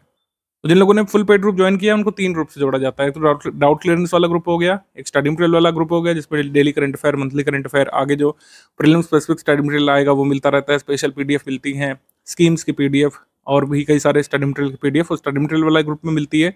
मान लीजिए आपने सिर्फ जो है करंट अफेयर का स्टडी मटेरियल ज्वाइन किया है तो करंट अफेयर से संबंधित स्टडी मटेरियल मिलेगा, स्टैटिक का उसमें नहीं मिलेगा। तो इसी तरीके से स्टडी मटेरियल ग्रुप एक होता है, स्टडी मटेरियल ग्रुप, और एक होता है doubt clearance group. Doubt clearance group सिर्फ फुल पेड ग्रुप मेंबर्स के पास होता है, ठीक है। और क्विज ग्रुप होता है, क्विज ग्रुप में क्विज कराई जाती है, आप उसमें क्विज अटेम्प्ट करते हैं। क्विज ग्रुप में कोई स्टडी मटेरियल नहीं डालते हम लोग, क्विज ग्रुप में कई बार ऑडियो मैसेज हम लोग डालते हैं अगर हमको कोई कॉमन मैसेज हमारे पेड ग्रुप मेंबर्स को देना होता है। तो हमारा सिस्टम इसी तरीके से वर्क करता है। काफ़ी सारे लोग फैमिलियर भी हैं जो पहले ज्वाइन कर चुके हैं कि आपको ग्रुप में ज्वाइन करते ही सबसे पहले स्ट्रैटेजी वीडियो देखना पड़ता है, जो आप ऑलरेडी देख रहे हैं। स्ट्रैटेजी वीडियो शुरू से आखिर तक देखना पड़ता है। सारे डाउट जो आपके मन में उत्पन्न हो सकते हैं, कैसे पढ़ें सर, कैसे शुरुआत करें, डेली कितना पढ़ें, कैसे स्टडी हमारी आगे जाएगी, 3 स्टेज की स्ट्रैटेजी क्या है, सारी चीज़ें इसमें बताई जाती हैं। फिर पेड ग्रुप में स्टडी मटेरियल वाला वीडियो देखना पड़ेगा आपको, वो मैं पहले ही रिकॉर्ड कर लेता हूँ पहले ग्रुप के क्रिएशन के साथ ही, और वही आगे बढ़ता रहता है क्योंकि उसमें बेसिक बातें बताई जाती है, किस तरीके से आपको पीडीएफ ओपन करना है, किस तरीके से आप जो है पीडीएफ सेंड कर सकते हैं अपने पर्सनल डिवाइस में, कैसे प्रिंट कर सकते हैं पीडीएफ को, क्विज कैसे अटेम्प्ट की जाती है, पीडीएफ ओपन कैसे की जाती है, शेयर कैसे की जाती है, डाउनलोड कैसे की जाती है, सारी चीज़ें उसमें बताई जाती हैं। टेलीग्राम फीचर्स, उसमें बेसिकली कुछ टेक्निकल क्लरिकल बातें बताई जाती हैं। पेड ग्रुप में स्टडी मटेरियल कैसे देखे वाले वीडियो में स्ट्रैटेजी वगैरह नहीं बताई जाती, कैसे एग्जाम क्लियर करना है, ये हम फर्स्ट वीडियो में ही बता देते हैं। तो दोनों वीडियोस देखने के बाद आप अपनी स्टडी रिज्यूम कर सकते हैं। तो डाउट क्लियरेंस ग्रुप लगातार चलता रहता है आपके पेड ग्रुप में जुड़ने के साथ ही, लेकिन हमने एक नई चीज़ शुरू की है। एक बार यूपीपीएससी स्पेसिफिक लाइव डिस्कशन भी हम लोग करते हैं, और जब जब जरूरी समझते हैं इसको करते हैं। मंथ में एक बार तो मैंडेटरी करते ही है, अदरवाइज जब जब नेसेसरी होता है इसको हम लोग शुरू करते हैं। इनिशिएट करने के बाद आपको एक मैसेज जाता है टेलीग्राम में और आप उसको लाइव ज्वाइन कर सकते हैं। आप एडमिन से डायरेक्टली डाउट पूछ सकते हैं उसमें। अगर आप बिजी हैं, नहीं भी ज्वाइन कर पाए, कोई मैंडेटरी नहीं है कि आपको ज्वाइन करना ही है, या फिर हम इसमें कोई स्टडी मटेरियल साझा करते हैं, ऐसा नहीं है। हम सिर्फ इसमें डिस्कशन करते हैं। जब भी सूटेबल टाइम पर आपको नोटिफिकेशन पहले से बता दिया जाता है कि कब शुरू होगा लाइव, उसमें जुड़ करके आप एडमिन से डायरेक्टली बातचीत करके अपने डाउट क्लियरेंस कर सकते हैं। आप स्ट्रैटेजी संबंधित कोई डिस्कशन कर सकते हैं, कोई आपका पर्सनल डाउट है, स्टडी संबंधी डाउट है, कोई पूछ सकते हैं उसमें, या फिर एक एजेंडा हम लोग उसमें प्री डिसाइड कर लेते हैं, उस पर बातचीत कर सकते हैं हम लोग। तो पार्टिसिपेशन मैंडेटरी नहीं है। आप बिजी हैं, आप ऑफिस में हैं, आप हाउसवाइफ हैं, नहीं सुन दे सकते हैं, तो आपको उसकी रिकॉर्डिंग मिल जाएगी सेशन की, आप उसको सुन सकते हैं बाद में। यूपी का मंथली करंट अफेयर भी हम लोग देते हैं। देखिए 2024 वाले में कोई भी सवाल नहीं आया यूपी करंट अफेयर से, ऐसा नहीं है कि आगे भी नहीं आएगा। प्रीवियस ईयर एनालिसिस कहती है कि यूपी करंट अफेयर भी जरूरी होता है, 2-3 प्रश्न इससे पहले आ जाया करते थे। 2024 में नहीं पूछा तो इसका आशय ये नहीं है कि आगे भी नहीं पूछेंगे। 2024 के बाद का जो एग्जाम है, जैसे 2025 में एग्जाम होगा, 26 में, और बल्कि तो मेंस के लिए तो जरूरी है ही। तो मेंस के लिए तो यूपी करंट अफेयर पढ़ना ही है। तो यूपी करंट अफेयर की पीडीएफ भी रेगुलरली हम लोग देते हैं, ठीक है। प्री मेंस दोनों के लिए जरूरी है यूपी स्पेशल की पीडीएफ करंट अफेयर की जो आती है, ये हर मंथ में 12 या 13 तारीख को आपके ग्रुप में मिल जाती है। उसको लगातार पढ़ते हुए चलना है आपको। प्री में नहीं काम आएगा तो मेंस में आएगा, कहीं ना कहीं वो करंट अफेयर काम आता ही है। सीसैट के लिए भी कुछ इनिशिएटिव हमारे चलते रहते हैं, जैसे 50 क्वेश्चन की प्रैक्टिस हम लोग इसमें कराते रहते हैं। उसका डाउट क्लियरेंस आप करा सकते हैं डाउट क्लियरेंस वाले ग्रुप में। हम आयोग और उनके ऑफिशियल सिलेबस के फॉलोअर हैं। ये ज्ञान सर को आपने कहते हुए सुना होगा, उसी को सर ने यहाँ पे लिख भी दिया। जो ऑफिशियल सोर्सेज माने जाते हैं उसी को हम फॉलो करते हुए अपना स्टडी मटेरियल डेवलप करते हैं, अपने प्रैक्टिस रिसोर्सेज को डिजाइन करते हैं। एनसीईआरटी, पीआईबी, मिनिस्ट्री की रिपोर्ट्स वगैरह हो गए, miscellaneous data, budget, economic survey, सभी जो ऑफिशियल टेक्स्ट होते हैं जिसको सरकार रिकग्नाइज करती है और आयोग भी रिकग्नाइज करने के लिए बाध्य है, उन्हीं सब चीज़ों से हम लोग पढ़ाते हैं, ठीक है। हम लोग पुराने घिसे पिटे सोर्सेज पीवाईक्यू वगैरह का नहीं यूज़ करते हैं, जिनको बार बार अपडेट करने की जरूरत होती है, लेकिन लोग करते नहीं है, हम करते हैं एक्चुअली। क्योंकि इस बार भी आप देखेंगे कई सारे लोग क्लेम कर रहे हैं कि 12-14 तक क्वेश्चन गलत हैं, वो एक्चुअली गलत है। उन लोग को ऑफिशियल सोर्सेज नहीं पता है। जो क्वेश्चन गलत है वो भी मैंने डिस्कस किए थे वीडियो की शुरुआत में। 1 और 2 क्वेश्चन आप बढ़ा लीजिए, 3-4 क्वेश्चन से ज़्यादा डाउट नहीं है। मतलब 3-4 क्वेश्चन से ज़्यादा इस बार भी डाउटफुल नहीं है। 2023 में भी नहीं थे, 2022 में भी नहीं थे। 3-4 से ज़्यादा डाउटफुल होते ही नहीं है कभी। तो हम जो क्या काम करते हैं, ऑफिशियल सिलेबस को फॉलो करते हुए और आयोग जिन सोर्सेज को मानता रहा है उनको फॉलो करते हुए हमारा कंटेंट बनाते हैं, इसीलिए हमारा कंटेंट फुल प्रूफ होता है। कई बार लोगों को कन्फ्यूजन भी होती है, उसको हम लोग क्लियर कर देते हैं। ऐसा नहीं है कि 101% जो है फुल प्रूफ कोई भी मटेरियल हो सकता है, कोई भी प्रिंटेड सामग्री है उसमें एरर की गुंजाइश होती है, टाइपिंग एरर, ठीक है, ग्रामेटिकल एरर की गुंजाइश होती है, सिंटेक्सियल एरर की गुंजाइश होती है, उसको हम लोग प्री से पहले सही कर लेते हैं। तो बार बार इसमें डाउट करने की जरूरत नहीं। अगर आप ट्रस्ट करके ग्रुप में आए तो आपको ट्रस्ट करना चाहिए। स्टडी फॉर सिविल सर्विस पिछले 8-9 वर्षों से ऑनलाइन प्लेटफॉर्म पर सर्वाधिक सिलेक्शन देने वाला इंस्टीट्यूट रहा है, और ये काम जो है एक मेहनत से, सिस्टमेटिक तरीके से आगे बढ़ते हुए ईमानदारी से, कंसिस्टेंसी के साथ हमारी टीम ने अचीव किया है, और आप इस पर ट्रस्ट कर सकते हैं। तो सारी चीज़ें फुल प्रूफ करके दी जाती हैं। अगर कोई थोड़ा बहुत एरर रह भी गया तो उसको हम लोग एग्जाम से काफ़ी दिन पहले आपको सही करा देते हैं। हम आपसे एक रिक्वेस्ट जरूर करेंगे कि हमारा ऑनलाइन प्लेटफॉर्म है, थर्ड पार्टी ऐप पर चलता है, टेलीग्राम पर। तो टेलीग्राम के बेसिक फीचर्स क्या है उसको समझ लीजिए। कई बार आपकी फाइल डाउनलोड नहीं होती है, या उसमें डाउनलोडिंग शुरू नहीं होती है, या फिर डाउनलोड होने के बाद खुलती नहीं है। तो इसका सिंपल सोल्यूशन है, कैश मेमोरी वाले सेक्शन पे जाइए आप, डेटा एंड स्टोरेज सेटिंग में। तो कैश मेमोरी आप क्लियर कर लेंगे तो फिर से पीडीएफ डाउनलोड होने लगेगी, ओपन होने लगेगी। टेलीग्राम को अनइंस्टॉल करके फिर से लॉगिन कर लीजिए अगर टेलीग्राम आपका अच्छे से नहीं चल रहा है आपके डिवाइस में।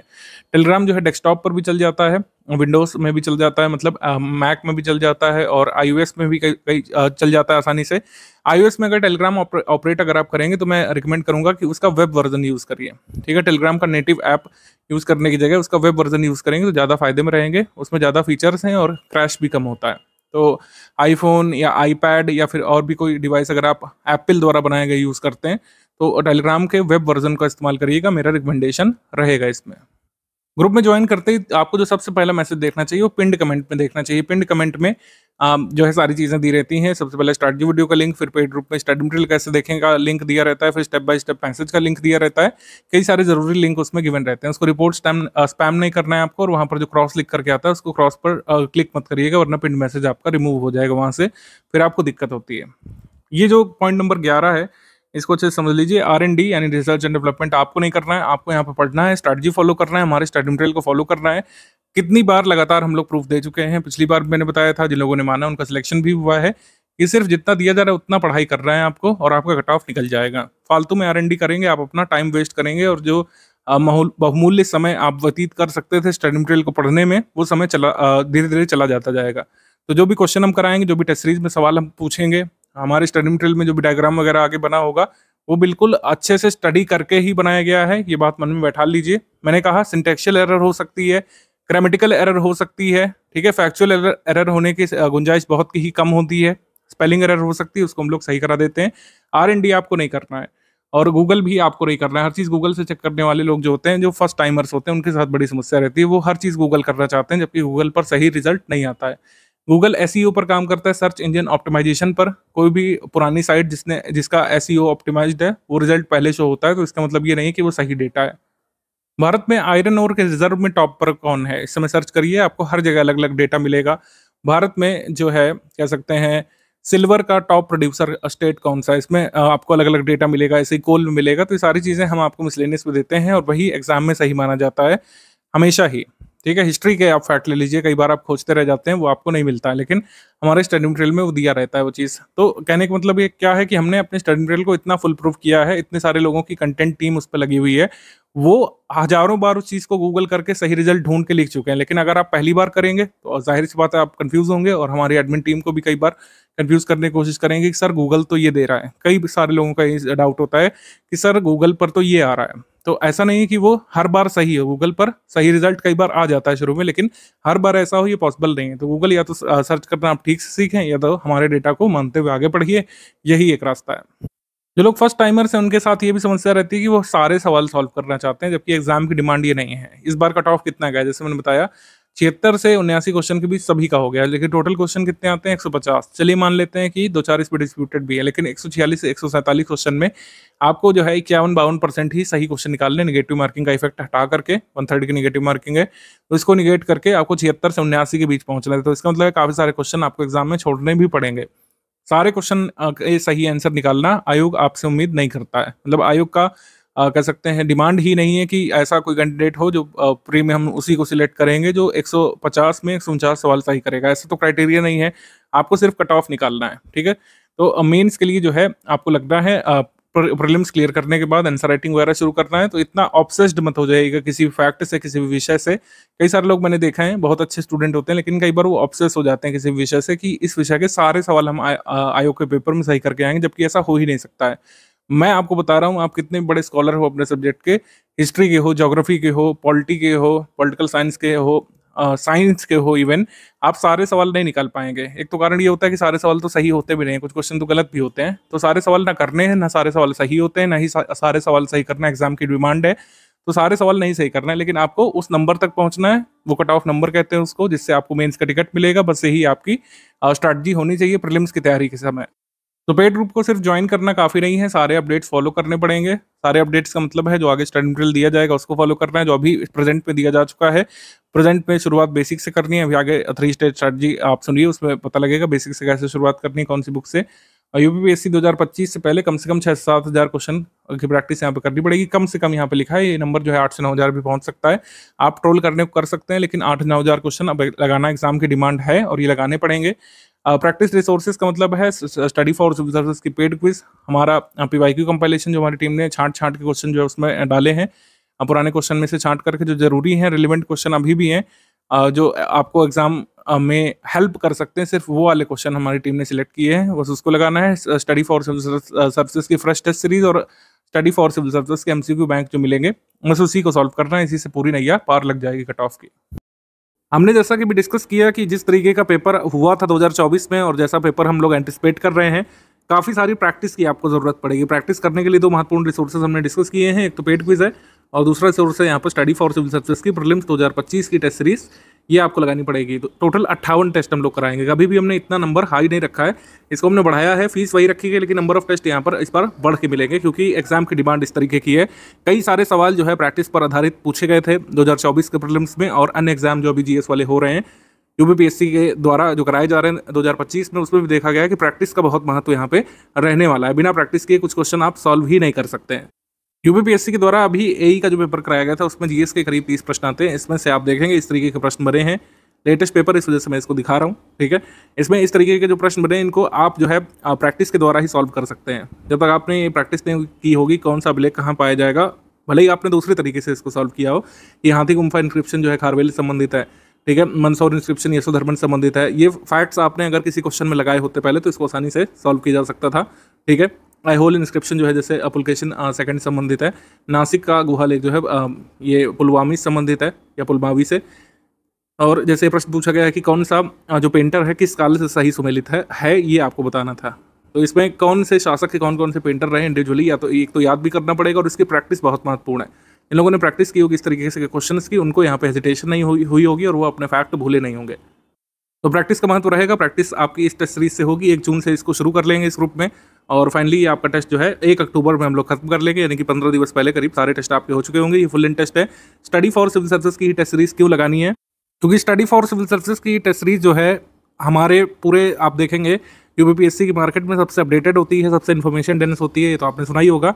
हमारी टेस्ट सीरीज केवल और केवल पीवाईक्यू पर आधारित नहीं होती है। ये समस्या ज़्यादातर टेस्ट सीरीज में देखी गई कि ज़्यादातर इंस्टीट्यूट की टेस्ट सीरीज जो है पीवाईक्यू को ऊपर नीचे करके ही बना दी जाती है उनकी टीम द्वारा। यहाँ पे समस्या होती है न्यू स्टूडेंट्स के साथ, खास करके वो पीवाईक्यू देखते हैं और आपकी टेस्ट सीरीज देखते हैं, उनको लगता है कि हाँ बिल्कुल ऐसे ही क्वेश्चन हमको एग्जाम मिल जाएंगे, जबकि एग्जाम में क्या पूछा जा रहा है, कुछ नई चीज़ें यहाँ पर टेस्ट करने की कोशिश की जा रही है, ठीक है। न्यू फैक्ट्स यहाँ पे पूछे जा रहे हैं, नए तरीके से क्वेश्चन फ्रेम करने की कोशिश की जा रही है, और ये तभी हो सकता है जब आप एक ओरिजिनल टेस्ट सीरीज लगाएंगे, ओरिजिनल कंटेंट को पढ़ेंगे, ओरिजिनल टेस्ट सीरीज लगाएंगे जो हमारी टीम ड्राफ्ट करती है। आप किसी भी ईयर की स्टडी फॉर सिविल सर्विसेज की टेस्ट सीरीज को हम कंपेयर कर सकते हैं। हमारा पूरा डिपार्टमेंट टेस्ट सीरीज का है, वो फ्रेश क्वेश्चन ही ड्राफ्ट करते हैं। कुछ एक फैक्ट इधर उधर रिपीट हो जाए तो हम लोग कह नहीं सकते हैं। हमारी 1 साल की टेस्ट सीरीज दूसरे साल की टेस्ट सीरीज से आप मैच नहीं कर पाएंगे, बहुत मुश्किल है मिलाना, क्योंकि हमारे ओरिजिनल टेस्ट बनते हैं यहाँ पर लेटेस्ट ट्रेंड और पैटर्न के हिसाब से। लेटेस्ट जो करंट अफेयर होता है, उत्तर प्रदेश करंट अफेयर होता है, उसको शामिल करते हुए, और कई बार जो न्यूज़ बेस्ड चीज़ें स्टैटिक में पूछ ली जाती हैं उसको शामिल करते हुए स्टडी फॉर सिविल सर्विसेज की टेस्ट सीरीज बनती है। हमारी टेस्ट सीरीज सिर्फ और सिर्फ पीवाईक्यू पर आधारित नहीं होती है, क्योंकि पीवाईक्यू जो है वो पुराने सालों के पेपर हैं, जबकि एग्जाम में नई तरीके की चीज़ें बन रही हैं। आपको पूरा सिलेबस का पोर्शन कवर करने की आवश्यकता होती है। हमारी जो टेस्ट सीरीज होती है, कई सारे लोगों ने उसको क्लेम किया कि लेंदी है, बिल्कुल हम स्वीकार करते हैं कि लेंदी टेस्ट सीरीज है। इन्फॉर्मेशन डेंस होती है, मतलब लंबे लंबे क्वेश्चंस होते हैं। जैसा 2024 में एक लेंदी पेपर आ गया था, आप सबको चौंका दिया उसने, लेकिन जिसने स्टडी फॉर सिविल सर्विसेज की टेस्ट सीरीज सॉल्व की थी उन्हें पता था कि हमने इस लेवल की भी तैयारी करा रखी थी, जैसा 2024 में दिसंबर में पेपर आया था। हमारी टेस्ट सीरीज में पूरे सिलेबस के मोस्ट रेलिवेंट पोर्शंस को और जो कह सकते हैं बड़े पोर्शन कवर किया जाता है। किसी भी टेस्ट सीरीज में ऐसा नहीं है। यूपीपीएससी का सिलेबस काफ़ी बड़ा है, लेकिन उसके बाद भी आप अगर हमारे सारे ये 58 टेस्ट लगाएंगे पूरे यूपीपीएससी सिलेबस के एक बहुत बड़े पोर्शन को, ऐसे ही आप कंप्लीट कर लेंगे, रिवाइज कर लेंगे उसको। ठीक है, स्टडी मटेरियल पढ़ने के बाद अगर आप टेस्ट सीरीज लगाएंगे, पेड क्विज लगाएंगे, तो किसी भी स्तर का पेपर आ जाए, जैसा 2024 वाला आया, या फिर अगर इससे भी टफ ट्रिकी आ जाता है, तब भी आप जो है कट ऑफ भर का सॉल्व कर पाएंगे। मतलब स्टडी फॉर सिविल सर्विसेज के स्टडी मटेरियल से और प्रैक्टिस रिसोर्स फॉलो करके कट ऑफ निकाला जा सकता है, जैसे मैंने आपको पहले बताया। वर्ष 2025 में होने वाले अपर प्रीलिम्स एग्जाम के लिए करंट अफेयर यानी समसामयिकी हमको कितना तैयार करना है, किस ड्यूरेशन तक आपको समसामयिकी यानी कि करंट अफेयर तैयार करना है, इसके बारे में बात कर लेते हैं। हमेशा ही एक वर्ष की टाइमलाइन हम लोग फॉलो करते हैं और इसी से आपके 98% सवाल सॉल्व हो जाते हैं।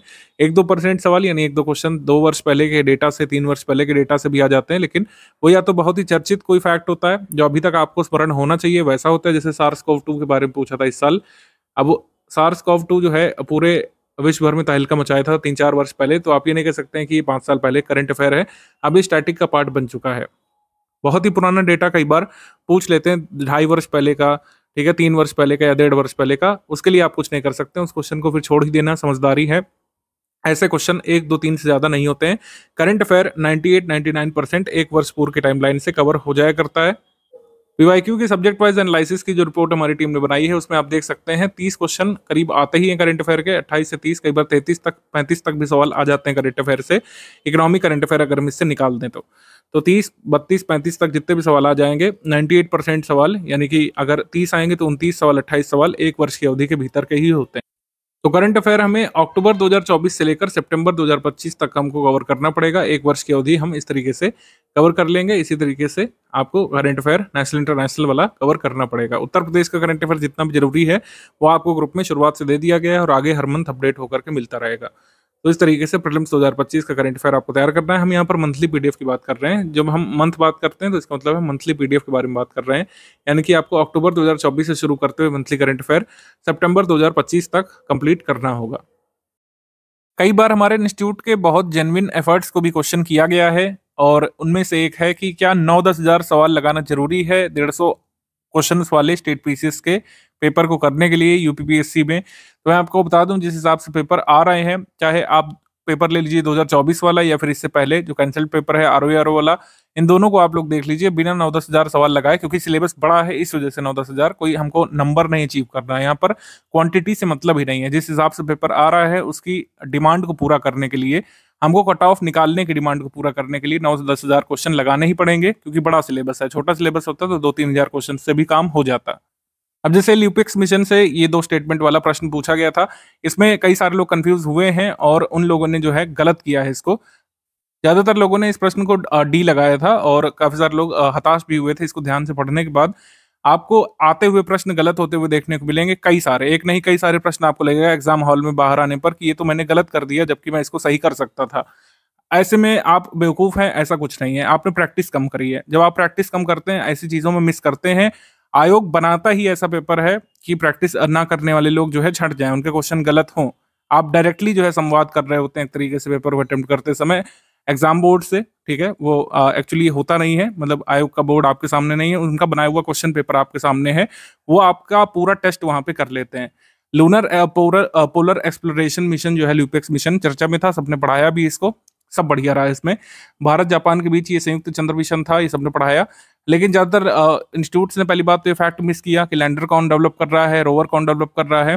हमने इसको पूरा पढ़ाया था, लेकिन कई हमारे छात्र भी इसको गलत करके आए जो लोग प्रैक्टिस नहीं किए थे। जब आप प्रैक्टिस नहीं करते हैं तो आप जो है पूरे स्टेटमेंट को ध्यान से पढ़ने का मन नहीं बनाते हैं, आप इसकी तैयारी में ही नहीं होते हैं। कुछ लोगों ने इसको देखा कि अच्छा हाँ जाक्सा शामिल है, लैंडर है, रोवर है, इसरो है, जाक्सा है, तो इसको सही कर दिया, जबकि गलत है। इसमें ध्यान से पढ़िए, लैंडर विकसित करने के लिए जाक्सा जिम्मेदार है, ये रॉन्ग स्टेटमेंट है। लैंडर तो इसरो को बनाना है, रोवर डेवलप करना है जाक्सा को, जापान स्पेस एक्सप्लोरेशन एजेंसी को जो है बनाना है, ठीक है, रोवर, ठीक है। लैंडर किसको डेवलप करना है, इसरो को डेवलप करना है। यहाँ पे उल्टा लिखा हुआ है तो इस वजह से ये स्टेटमेंट जो है रॉन्ग हो जाता है। आंसर यहाँ पर सी होगा। ये जिन लोगों ने प्रैक्टिस की है उनका नहीं गलत हुआ था, जिन लोगों ने प्रैक्टिस नहीं की उनका ये सवाल गलत हुआ। कई बार ऐसा हुआ है कि स्टडी फॉर सिविल सर्विस ने कई सारे क्विज क्वेश्चन पूछे, ठीक है। कई बार ऐसे क्वेश्चन हमको देखने को मिले हैं कि हमने जो है 4 सवाल पूछे आपसे पेड क्विज ग्रुप में, उन 4 को मिलाकर के एक प्रश्न आपके सामने एग्जाम में आ गया। ऐसा ही एक प्रश्न ये था। इसमें east Indian association, national Indian association, Indian society, Indian association, इनको हमने प्रैक्टिस कराया कई बार। अब इनको क्रोनोलॉजी में लगाने के लिए पूछ लिया। तो जब तक आपने प्रैक्टिस नहीं करी थी, आप यहाँ पे फंस जाते। आपको इंडिविजुअली पूछा जाता तो हो सकता है आप ऑप्शन सेलिब्रेट कर लेते, लेकिन जब इस तरीके का प्रश्न आता है तो प्रैक्टिस का बहुत महत्व बढ़ जाता है। अगर आपने इनकी प्रैक्टिस नहीं की तो आप इसको निश्चित तौर पर क्रोनोलॉजी में नहीं लगा पाते। अन्य भी क्रोनोलॉजी के सवाल आए थे, वो ऐसे ही थे कि आपको प्रैक्टिस की हुई होनी चाहिए। कुछ प्रश्न तो ऐसे होते हैं जिसमें मेरा मानना है कि बिना अभ्यास के आप नहीं कर सकते थे। कितनी पढ़ाई आपने की हो, कितना भी डेप्थ में उस टॉपिक को पढ़ा हो, जब तक आपने वैसे प्रश्नों का अभ्यास ना किया हो तब तक आप नहीं कर सकते थे। उनमें से एक प्रश्न ये आया था 2024 वाले प्रीलिम्स में, सतत विकास की अवधारणा को ब्रिटलैंड रिपोर्ट द्वारा लोकप्रिय बनाया गया था। ये कथन जो है सही है। सेकंड, यहाँ पे कहा गया है कि ब्रिटलैंड रिपोर्ट को विकास की सीमाओं या फिर लिमिट टू ग्रोथ के रूप में जाना जाता है। अब यहाँ पर दो चीजें हैं, या तो आपको बताओ कि ब्रिटलैंड रिपोर्ट द्वारा सतत विकास को जब बताया गया था तो किस रिपोर्ट में बताया गया था। वो रिपोर्ट का नाम आर कॉमन फ्यूचर था, आर कॉमन फ्यूचर था। या तो ये फैक्ट आपको पता होता तब आप इसको एलिब्रेट कर लेते, या तो आपको ये पता होता कि लिमिट टू ग्रोथ रिपोर्ट जो है, ये जो है ब्रिटलैंड रिपोर्ट नहीं थी, ये एक्चुअली अलग रिपोर्ट थी, 1972 में आई थी, और ये क्लब ऑफ रोम की रिपोर्ट थी, क्लब ऑफ रोम। ठीक, तो इस तरीके से आप कर सकते थे इसको, अगर दोनों में से कोई एक तथ्य आपको पता होता। और इन सभी तथ्यों की प्रैक्टिस हमारी पेड क्विज में कराई गई थी, हमारी टेस्ट सीरीज में कई बार इनसे क्वेश्चन पूछा गया। ऐसे ही माल्थुसियन थ्योरी वाला, जिसने अच्छे से समझा होगा, माल्थुसियन थ्योरी पर हमने बकायदा एक वीडियो दिया था पेड क्विज ग्रुप में, जिससे क्वेश्चन आया। ग्लोबल साउथ, ग्लोबल नॉर्थ का कंसेप्ट बताते हुए मैंने एक वीडियो दिया था क्विज ग्रुप में, जिसमें डायरेक्टली क्वेश्चन आया। मैंने पूरा उसमें मैप से समझाया था कि ग्लोबल नॉर्थ कौन सा है, ग्लोबल साउथ कौन सा है, ऑस्ट्रेलिया और इंग्लैंड को ग्लोबल नॉर्थ मानेंगे या फिर ग्लोबल साउथ मानेंगे, सब उसमें बताया आपको। कुछ सवालों में एलिमिनेशन मेथड वर्क कर जाता है, लेकिन एलिमिनेशन करने के लिए भी आपको प्रैक्टिस होनी चाहिए। इब नदी घाटी जो है ये कहाँ पड़ेगी? इब नदी महानदी की सहायक नदी है, तो जाहिर सी बात है ओडिशा में पड़ेगी। अगर इतना भी यहाँ पर कंसेप्ट आपका क्लियर हो गया होता तो आप इसमें एलिमिनेट कर ले जाते। ठीक, हमारा आंसर क्या हो जाएगा इसमें? हमारा आंसर इसमें हो जाएगा सी।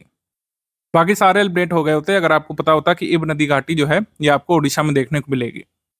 हमारे स्टडी मटेरियल में भी ऐसा नहीं कि सारे तथ्य नहीं मिलेंगे, लेकिन वही मैंने कहा कि जब तक प्रैक्टिस नहीं होती है, चाहे आपने कितनी बार उसको सही पढ़ा हो, गलत करने की संभावना हमेशा बनी रहती है। क्योंकि आयोग आप देख रहे हैं किस तरीके से इन क्वेश्चन को ऊपर नीचे इन ऑप्शंस को ऊपर नीचे कर रहा है। पहले क्या होता था कि पहले ये होता था कि ए और आर दोनों सही, आर ए की सही व्याख्या कर रहा है, वो ए में दिया रहता था, लेकिन इसको कहीं पर बी में दे दे रहे हैं, कहीं पर डी में दे दे रहे हैं, कहीं पर सी में दे दे रहे हैं, तो इससे आप कंफ्यूज होते ही हैं।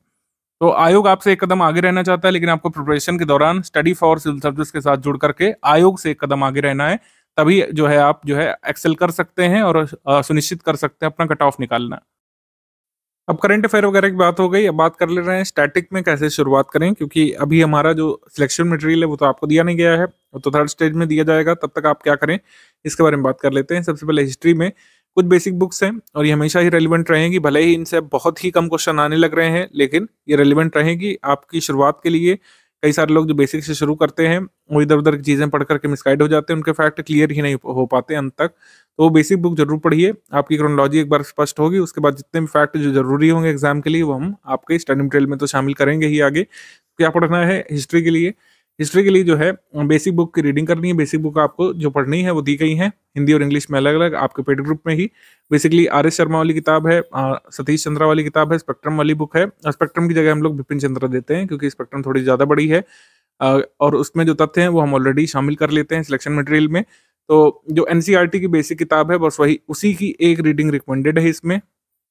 बुक को समझने में जिन लोगों को प्रॉब्लम होती है वो स्टडी फॉर सिविल सर्विसेज का यूट्यूब में पापा वीडियो देख सकते हैं। एंशिएंट का, मेडिवल का, मॉडर्न का अलग अलग बना हुआ है, उसकी पीपीटी देखने की जरूरत नहीं है, सिर्फ उसमें जो ऑडियो बताया जा रहा है उसको सुनिए और बेसिक बुक से कंप्लीट कर लीजिए एक बार। ये आगे तक आपको राहत देगा और जो आप मेंस का स्टडी मटेरियल वगैरह पढ़ने जाएंगे तो आपको ऐसा नहीं लगेगा कि एकदम सब नया नया है। बेसिक बुक से डायरेक्टली सवाल नहीं आ रहे हैं आजकल प्रीलिम्स में, लेकिन ऐसा नहीं है कि इसका रिलेवेंस बिल्कुल खत्म हो गया है।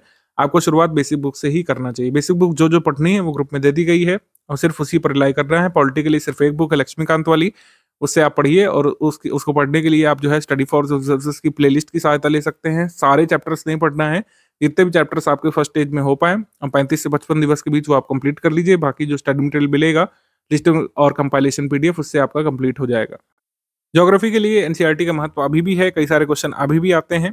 ठीक है, और डायरेक्टली नहीं भी आते हैं तब भी आपको बेसिक कंसेप्ट एनसीईआरटी से ही मजबूत करने होते हैं ज्योग्राफी के, जिससे आगे जो फैक्ट होंगे वर्ल्ड ज्योग्राफी वगैरह के या फिर फिजिकल ज्योग्राफी के, ह्यूमन ज्योग्राफी के, तभी क्लियर हो पाएंगे जब आपने बेसिक पढ़ा हो। तो एनसीईआरटी क्लास 6 से लेकर 12th की बुक्स हैं। स्टडी फॉर सिविल सर्विसेज की एनसीईआरटी का यूट्यूब वीडियोस का जो प्लेलिस्ट है उसकी सहायता ली जा सकती है इसमें। इसके वीडियो देखते हुए आप बुक पढ़ सकते हैं। बुक के सारे फैक्ट रेलिवेंट नहीं है, खाली कॉन्सेप्ट पर फोकस करिएगा, डेफिनेशंस पर फोकस करिएगा। लेटेस्ट अपडेट आपको आगे की स्टडी मटेरियल में मिलेगा, और जो भी ये होता है करंट अफेयर में तो मिल ही जाता है। कोई ज्योग्राफिकल करंट अफेयर है, कोई नदी चर्चा में है, कोई नदी सूख रही है, कोई ग्लेशियर सूख रहा है, या फिर कोई लैंडस्लाइड आ रही है, या फिर भूकंप आ रहा है, उसके बारे में तो करंट अफेयर में बताते ही रहते हैं। एनसीईआरटी में सिर्फ बेसिक डेफिनेशंस वगैरह वाला पार्ट देखना है। लेटेस्ट रिपोर्ट वगैरह हम सब करंट अफेयर में अपडेट करते ही है। ठीक, तो जो बेसिक बुक पढ़नी है वो आपको ग्रुप में दे दी गई है। ये BPSCL ऐसे करके कोड दिया हुआ है। बेसिक बुक का मतलब हो गया बी, ठीक है, पापा वीडियो मतलब पी, ठीक है। स्टडी फॉर सिविल सर्विस की समरी हो गई, फिर कंपाइलेशन लिस्टिंग। CL जो है ये सबसे लास्ट में मिलेगा, थर्ड स्टेज ऑफ प्रिपरेशन में, इसके लिए वेट करना पड़ेगा। तब तक आप BPS जितना हो सकता है मजबूत करते हुए चल सकते हैं, और फिर सेकंड स्टेज में इतना कंप्लीट करने के बाद मेंस का स्टडी मटेरियल पढ़ना शुरू कर सकते हैं।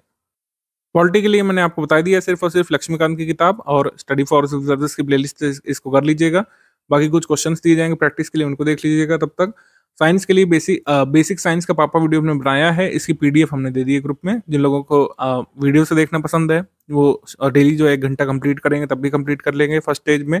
और अगर PDF से आपको पढ़ना सुकर लग रहा है तो PDF से आप पढ़िए, ठीक है। एनसीईआरटी के क्वेश्चन हमने टॉप 600 दे दिए प्रैक्टिस के लिए। ये समरी पढ़ने के बाद जो है प्रैक्टिस कर लीजिए क्वेश्चन से, काफी अच्छी अंडरस्टैंडिंग आपकी साइंस की बन जाएगी। बाकी आगे जो फैक्चुअल जानकारी है वो हम कंपाइलेशन लिस्टिंग जो अब 6th एडिशन आएगी उसमें आपको मिलेगा। इन्वायरमेंट के बेसिक कंसेप्ट के लिए स्टडी फॉर सिविल सर्विस की समरी और टॉप 400 क्वेश्चंस फिलहाल के लिए दिए गए हैं। लेटेस्ट कुछ अपडेट्स आते हैं इन्वायरमेंट में, जैसे 57 टाइगर रिजर्व इंडिया का आ चुका है दिसंबर में, 58 भी जल्द आने वाला है, ठीक है। तो ये दोनों चीज़ें जो है आगे अपडेट होकर के मिलेंगी करंट अफेयर में। लेकिन बेसिक अवधारणाएं जो इन्वायरमेंट की है, निश, हैबिटेट वगैरह, इन्वायरमेंट, इकोसिस्टम, पोल्यूशन वगैरह, स्पीशी और बाकी सारी चीज़ें ये आपको समरी में कवर हो जाएंगी। इससे आप पढ़ करके रखिए। इसके जो अपडेट्स हैं और जो स्टैटिक वाली जानकारी है, जो लिस्टिंग वाली जानकारी है, वो आगे मिल जाएगी। अर्थव्यवस्था में कक्षा 9 से लेकर 12 तक वैसे जरूरी है, सिर्फ माइक्रो वाली नहीं पढ़नी है। इसकी समरी हमने दे दी है, तो डायरेक्टली किताब अगर पढ़ सकते हैं तो अच्छी बात है। अदरवाइज ये 9th से लेकर 12th की हमने जो इकोनॉमी की समरी दे दी है उसी से आप पढ़ते रहिए, ठीक है। टॉप 200 इकोनॉमी के क्वेश्चंस की PDF फिलहाल दे दी गई, उससे प्रैक्टिस कर सकते हैं। इकोनॉमी में बजट, इकोनॉमिक सर्वे सब आता है। अब तुरंत आप लोग लिखेंगे इस साल तो नहीं आया है, लेकिन ऐसा जरूरी नहीं कि अगले साल भी नहीं आएगा। अगले साल हमको क्वेश्चंस देखने को मिल सकते हैं निश्चित तौर पर। एक साल छोड़ करके एक साल आता रहा है ये, तो जो है budget, economic survey, UP budget, union budget, ये सब मिलेगा। 2025 वाला 2025-26 फाइनेंशियल ईयर के हिसाब से वो सारे नोट्स ग्रुप में साझा किए जाएंगे। तब तक आपको जो ये इकोनॉमी की समरी दी है इसको ध्यान से पढ़ते रहिए। इसमें कोई आपका डाउट है आप डिस्कशन ग्रुप में डाल सकते हैं। करंट अफेयर के लिए आपको कहीं से कुछ भी नहीं पढ़ना है, ये सारे प्रूफ वगैरह हमने दिए, ये सफिशिएंट है इस बात को साबित करने के लिए, क्योंकि करंट अफेयर जो है सिर्फ और सिर्फ स्टडी फॉर सिविल सर्विसेज का ही आपको पढ़ना होगा और उसी से लाभ मिलेगा एग्जाम में। मिसलेनियस से क्वेश्चन इस साल नहीं आए, लेकिन आगे आ सकते हैं। मिसलेनियस की अपडेट जो अभी तक है वो हमने ग्रुप में दे दिया है, उससे डेटा थोड़ा थोड़ा पढ़ना शुरू कर सकते हैं। कुछ रिपोर्ट्स निश्चित तौर पर बदलेंगी, जैसे फॉरेस्ट वाली हो गई, फॉरेस्ट वाला अभी चाहे तो छोड़ सकते हैं, ठीक है। फॉरेस्ट वाला हो गया, उसके बाद वर्ल्ड पॉपुलेशन वाला हो गया, रेमिटेंस वाला, ये सब थोड़ी थोड़ी आगे रिपोर्ट्स बदल सकती है, पॉवर्टी वगैरह वाली। इसको छोड़ करके बाकी जैसे सेंसस है, अर्बनाइजेशन है, जिसके चेंज होने के अभी तक कोई चांस नहीं है, इसको पढ़ना शुरू कर सकते हैं आप, ठीक। यूपी स्पेशल के लिए, यूपी स्पेशल इस साल के प्रीलिम्स में नहीं आया, लेकिन मेंस का हमारा बहुत इंपॉर्टेंट पोर्शन है। 2 पेपर आपको यूपी स्पेशल के देने हैं, तो यूपी स्पेशल पढ़ना मैंडेटरी है, इसमें कोई इफ या बट नहीं है। प्रीलिम्स के लिए भले ही काम का नहीं रहा, लेकिन मेंस के लिए निश्चित तौर पर काम का है। यूपी स्टैटिक जीके के नोट्स आपको पढ़ रहे हैं जो दिए गए हैं। यूपी जीके के टॉप 1000 क्वेश्चंस आपको लगा लेने हैं, इससे प्रीलिम्स वाली तैयारी पूरी हो जाएगी। बाकी मेंस के नोट्स अलग हैं, डिटेल्ड वाले, जिसमें यूपी 5 और 6 पेपर जो जीएस वाला है उसके कवर किए गए होंगे। इन सब पीडीएफ्स को आपको फर्स्ट स्टेज ऑफ प्रिपरेशन में तैयार कर लेना है। ये प्रायोरिटी लिस्ट वगैरह अभी छोड़ सकते हैं, इसको हम लोग बाद में डिस्कस करेंगे कुछ दिन बाद, जब पेपर नज़दीक होगा। मतलब सेकंड स्टेज ऑफ प्रिपरेशन के बाद हम इसको पढ़ेंगे प्रायोरिटी वगैरह, अभी इस पर बात नहीं करते हैं। टेस्ट सीरीज का वगैरह बता चुके हैं शेड्यूल। ओवरऑल मोटे तौर पर ये है हमारी 3 स्टेज की या 3 फेज की लॉन्ग टर्म स्ट्रैटेजी। पहला फेज जो है ये आपके एडमिशन लेने से 35 से 55 दिवस तक चलना चाहिए, आपकी समझ पे आधारित है, आपकी पूर्व तैयारी पर भी आधारित है। कुछ लोग इस फर्स्ट स्टेज को 35 दिवस में ही पार कर ले जाएंगे, कुछ को 45, कुछ को 55 दिवस या 60 दिवस भी लग सकते हैं। तो इसमें कोई बड़ी बात नहीं है, अगर आप 60 दिवस भी ले रहे हैं तब भी कोई ऐसी दिक्कत वाली बात नहीं है, आप स्लो लर्नर है। बाद में सेकंड स्टेज पर आएंगे, इंटरमीडिएट स्टेज होगा ये। इसमें आपको क्या करना है, प्री और मेंस की इंटीग्रेटेड प्रिपरेशन करनी होगी। तो एक एक करके ब्रेक डाउन कर लेते हैं। सबसे पहले फर्स्ट स्टेज है। फर्स्ट स्टेज यानी शुरुआत का स्टेज है, तो सारी चीजें शुरुआत लेवल पर होंगी। बेसिक कंसेप्ट आपको समझना है।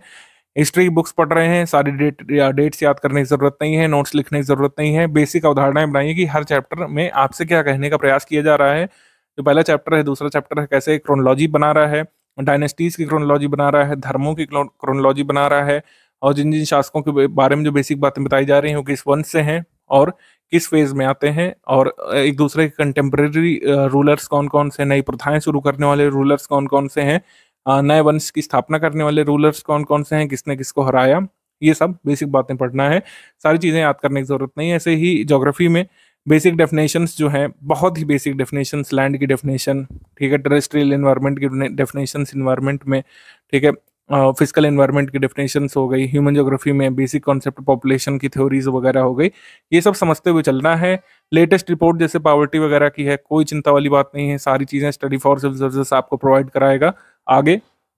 लेकिन अभी बेसिक कंसेप्ट जो है, जैसे पॉवर्टी है क्या एक्चुअली, कितने प्रकार की होती है पॉवर्टी की डेफिनेशन क्या है, ठीक है, अर्बनाइजेशन की डेफिनेशन क्या है, ठीक है, अर्बनाइजेशन के कॉन्सेप्ट क्या क्या है, किसी सिटी को आप अर्बन कैसे मानेंगे, ठीक है, डेवलपमेंट पॉपुलेशन का कैसे कैसे होता है, ठीक है, ह्यूमन डेवलपमेंट इंडेक्स में कितने पैरामीटर्स होते हैं, बेसिक बेसिक बातें ये आपको पढ़ते हुए चलना है।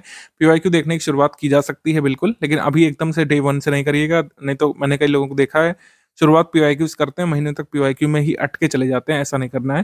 पीवाईक्यू आप एडमिशन लेने के 10 से 15 दिवस बाद देखना शुरू कर सकते हैं, और शुरुआत में सेक्शन वाइज जो है देखने की कोशिश करिएगा, ईयर वाइज नहीं देखिएगा। मतलब एक एक पेपर देखने की अपेक्षा एक एक सेक्शन उठा करके देखिएगा। हिस्ट्री पढ़ रहे हैं, हिस्ट्री की पीवाईक्यू देखिए, ज्योग्राफी पढ़ रहे हैं, ज्योग्राफी की पीवाईक्यू देखिए, इकोनॉमी पढ़ रहे हैं, इकोनॉमी की पीवाईक्यू देखना शुरू कर सकते हैं। अपना रीडिंग स्किल सेट आपको मजबूत करना है, उसको अपग्रेड करना है। समस्या हो तुरंत डाउट क्लियरेंस में पूछिए। आपको एक एक चैप्टर को जल्दी जल्दी पढ़ना शुरू करना है। शुरुआत में देर हो सकती है, लेकिन इसमें स्पीड बढ़ानी पड़ेगी। रीडिंग स्किल और बाकी चीज़ों से संबंधित इस बार ऑडियो मैसेज और वीडियो मैसेज भी देना हम लोग शुरू करेंगे। हमारा नया इनिशिएटिव है। बेसिक बुक वाले फेज में कैसे पढ़ना है, कैसे रिटेन करना है, कैसे नोट्स लिए जा सकते हैं, इसके वीडियो भी आपको लगातार मिलते रहेंगे आपके पेड ग्रुप में। सेकेंड स्टेज ऑफ प्रिपरेशन पे आ जाते हैं, जिसमें इंटरमीडिएट लेवल की आपको तैयारी करनी है, मध्य लेवल की। इसका मतलब ये है कि जितना हमने प्री वाला बताया, फर्स्ट स्टेज वाला, ये आपका कंप्लीट हो चुका हो। प्री वाला ये कंप्लीट करने के बाद आप उस स्टेज में आ चुके होंगे जिसमें फिर मेंस का स्टडी मटेरियल आप पढ़ना शुरू कर सकते हैं। GS1 से लेकर GS6 तक का जो भी स्टडी मटेरियल मेंस के काम का है, मेंस ग्रुप में एडमिशन लेकर के आप उसको पढ़ना शुरू कर सकते हैं। ठीक है, एसी की भी आधारभूत जानकारी इकट्ठा कर सकते हैं। GS5-6 का जो स्टडी मटेरियल है काफी बड़ा है, उसको पढ़ना शुरू कर सकते हैं, जिससे एक बार प्रीलिम्स ओवर होने के बाद आपके पास सफिशिएंट चांस रहे मेंस लिखने का और मेंस में अच्छा परफॉर्म करने का भी। बेसिक बुक कंप्लीट होने के बाद जो आपके सेक्शनल टेस्ट शुरू हो जाएंगे और लगातार पेड क्विज आप लगाना शुरू कर सकते हैं। करंट अफेयर जो आपको मंथली मिलने लगेगा, मंथली वाला तैयार करते हुए चलिएगा।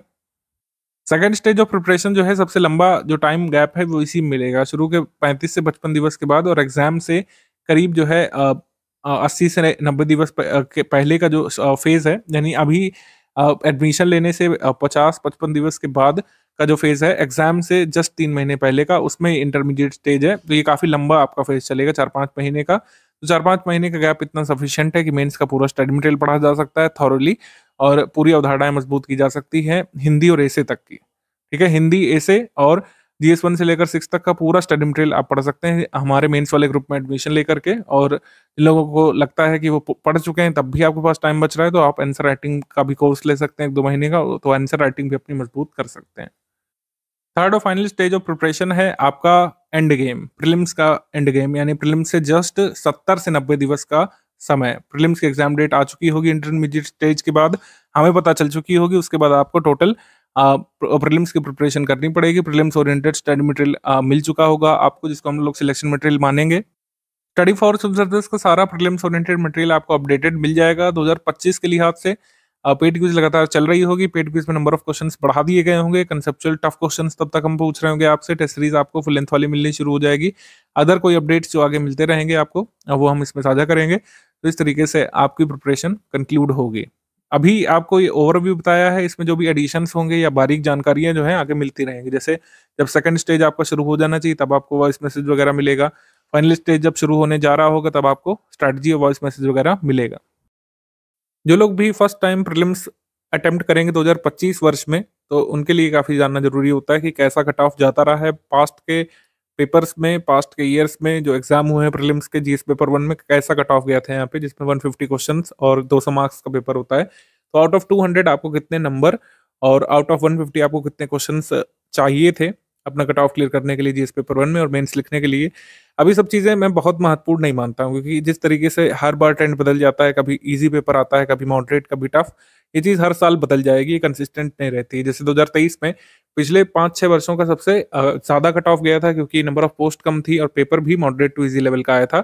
तो 125 मार्क्स आपको चाहिए थे यूआर कैटेगरी के लिए 200 मार्क्स में से, और 150 क्वेश्चंस में से करीब आपको 94 सही क्वेश्चंस यहाँ पे चाहिए थे। लेकिन 2024 का कट ऑफ निश्चित तौर पर गिरेगा और पिछले 5-6 वर्षों का ऐतिहासिक सबसे कम कट ऑफ भी हो सकता है। इवन ये 2020 वाले कट ऑफ से भी कम जाने की उम्मीद इस बार बन रही है।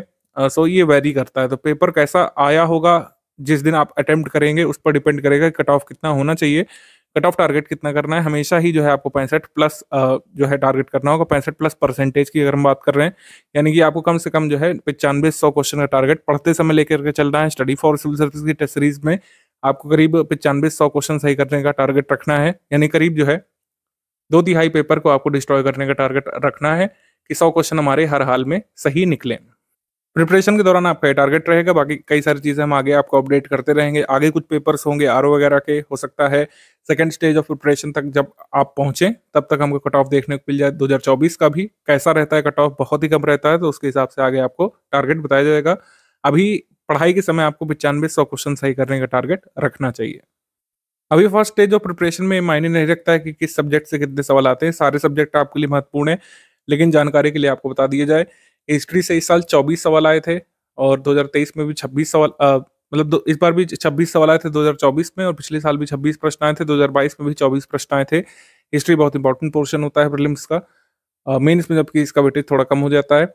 जी इस पेपर 1 में इंडियन इकोनॉमी से 15 प्रश्न इस बार आए थे, पिछली बार 11, उससे पिछली बार 4 ही आए थे। तो इंडियन इकोनॉमी अब बढ़ रहा है वेटेज धीरे धीरे, 15 प्रश्न इसमें हो गए हैं। जनरल साइंस के 24 प्रश्न इस बार आए थे। इंडियन पॉलिटी के 22 प्रश्न आए थे। इंडियन ज्योग्राफी के 23 प्रश्न इस बार आए थे।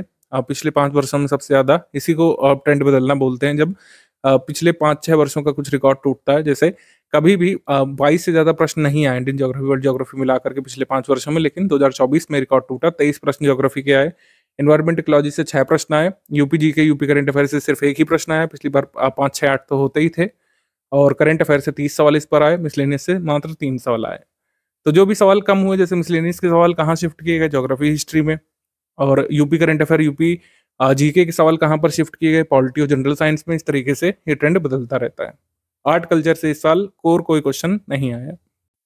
तो इस तरीके से स्ट्रैटेजी के अंतिम हिस्से पर हैं हम लोग। स्ट्रैटेजी बनाना काफ़ी आसान होता है, एक दिन में बैठ करके हमारी टीम स्ट्रैटेजी ड्राफ्ट कर देती है, और लेकिन स्टडी मटेरियल बनाने में सबसे ज़्यादा समय लगता है, और उसको पूरा एग्जीक्यूट करने में, सारे टेस्ट सीरीज तैयार करने में, पेड क्विज कराने में, लेटेस्ट ट्रेंड और पैटर्न के हिसाब से अपना मटेरियल अपडेट करने में। तो ये फर्क होता है, स्ट्रैटेजी चॉक आउट करने में और उसको पूरा एग्जीक्यूट करने में बहुत अंतर होता है। यही बात स्टूडेंट के लिए भी लागू होती है। स्ट्रैटेजी वीडियो देखना सुनना एक बात है, और डे 1 से लेकर एग्जाम के दिन तक उसको एग्जीक्यूट करना एक बात है। तो दोनों बातों में जो अंतर है, उसका किस चीज़ का अंतर पड़ता है, डेडिकेशन का, हार्डवर्क का और कंसिस्टेंसी का। आपको कंसिस्टेंट रहने की जरूरत पड़ेगी पूरी प्रिपरेशन के दौरान। Basic level, intermediate level, advance level, तीनों में ही स्टूडेंट की मेहनत महत्वपूर्ण रहेगी। कितना आप सीरियस हैं इस चीज़ को लेकर के, यूपीपीएससी को लेकर के, अधिकारी बनने को लेकर के, और अपनी प्रिपरेशन को लेकर, अपनी कंसिस्टेंसी और डिसिप्लिन को लेकर कितना सीरियस है, ये बात मैटर करेगी। और जो लोग इन सारी चीज़ों का समावेश लेकर के चलते हैं, वो अपने आप को एग्जाम के दिन हारा हुआ या फिर जो कह सकते हैं डिसअपॉइंटेड महसूस नहीं करते हैं।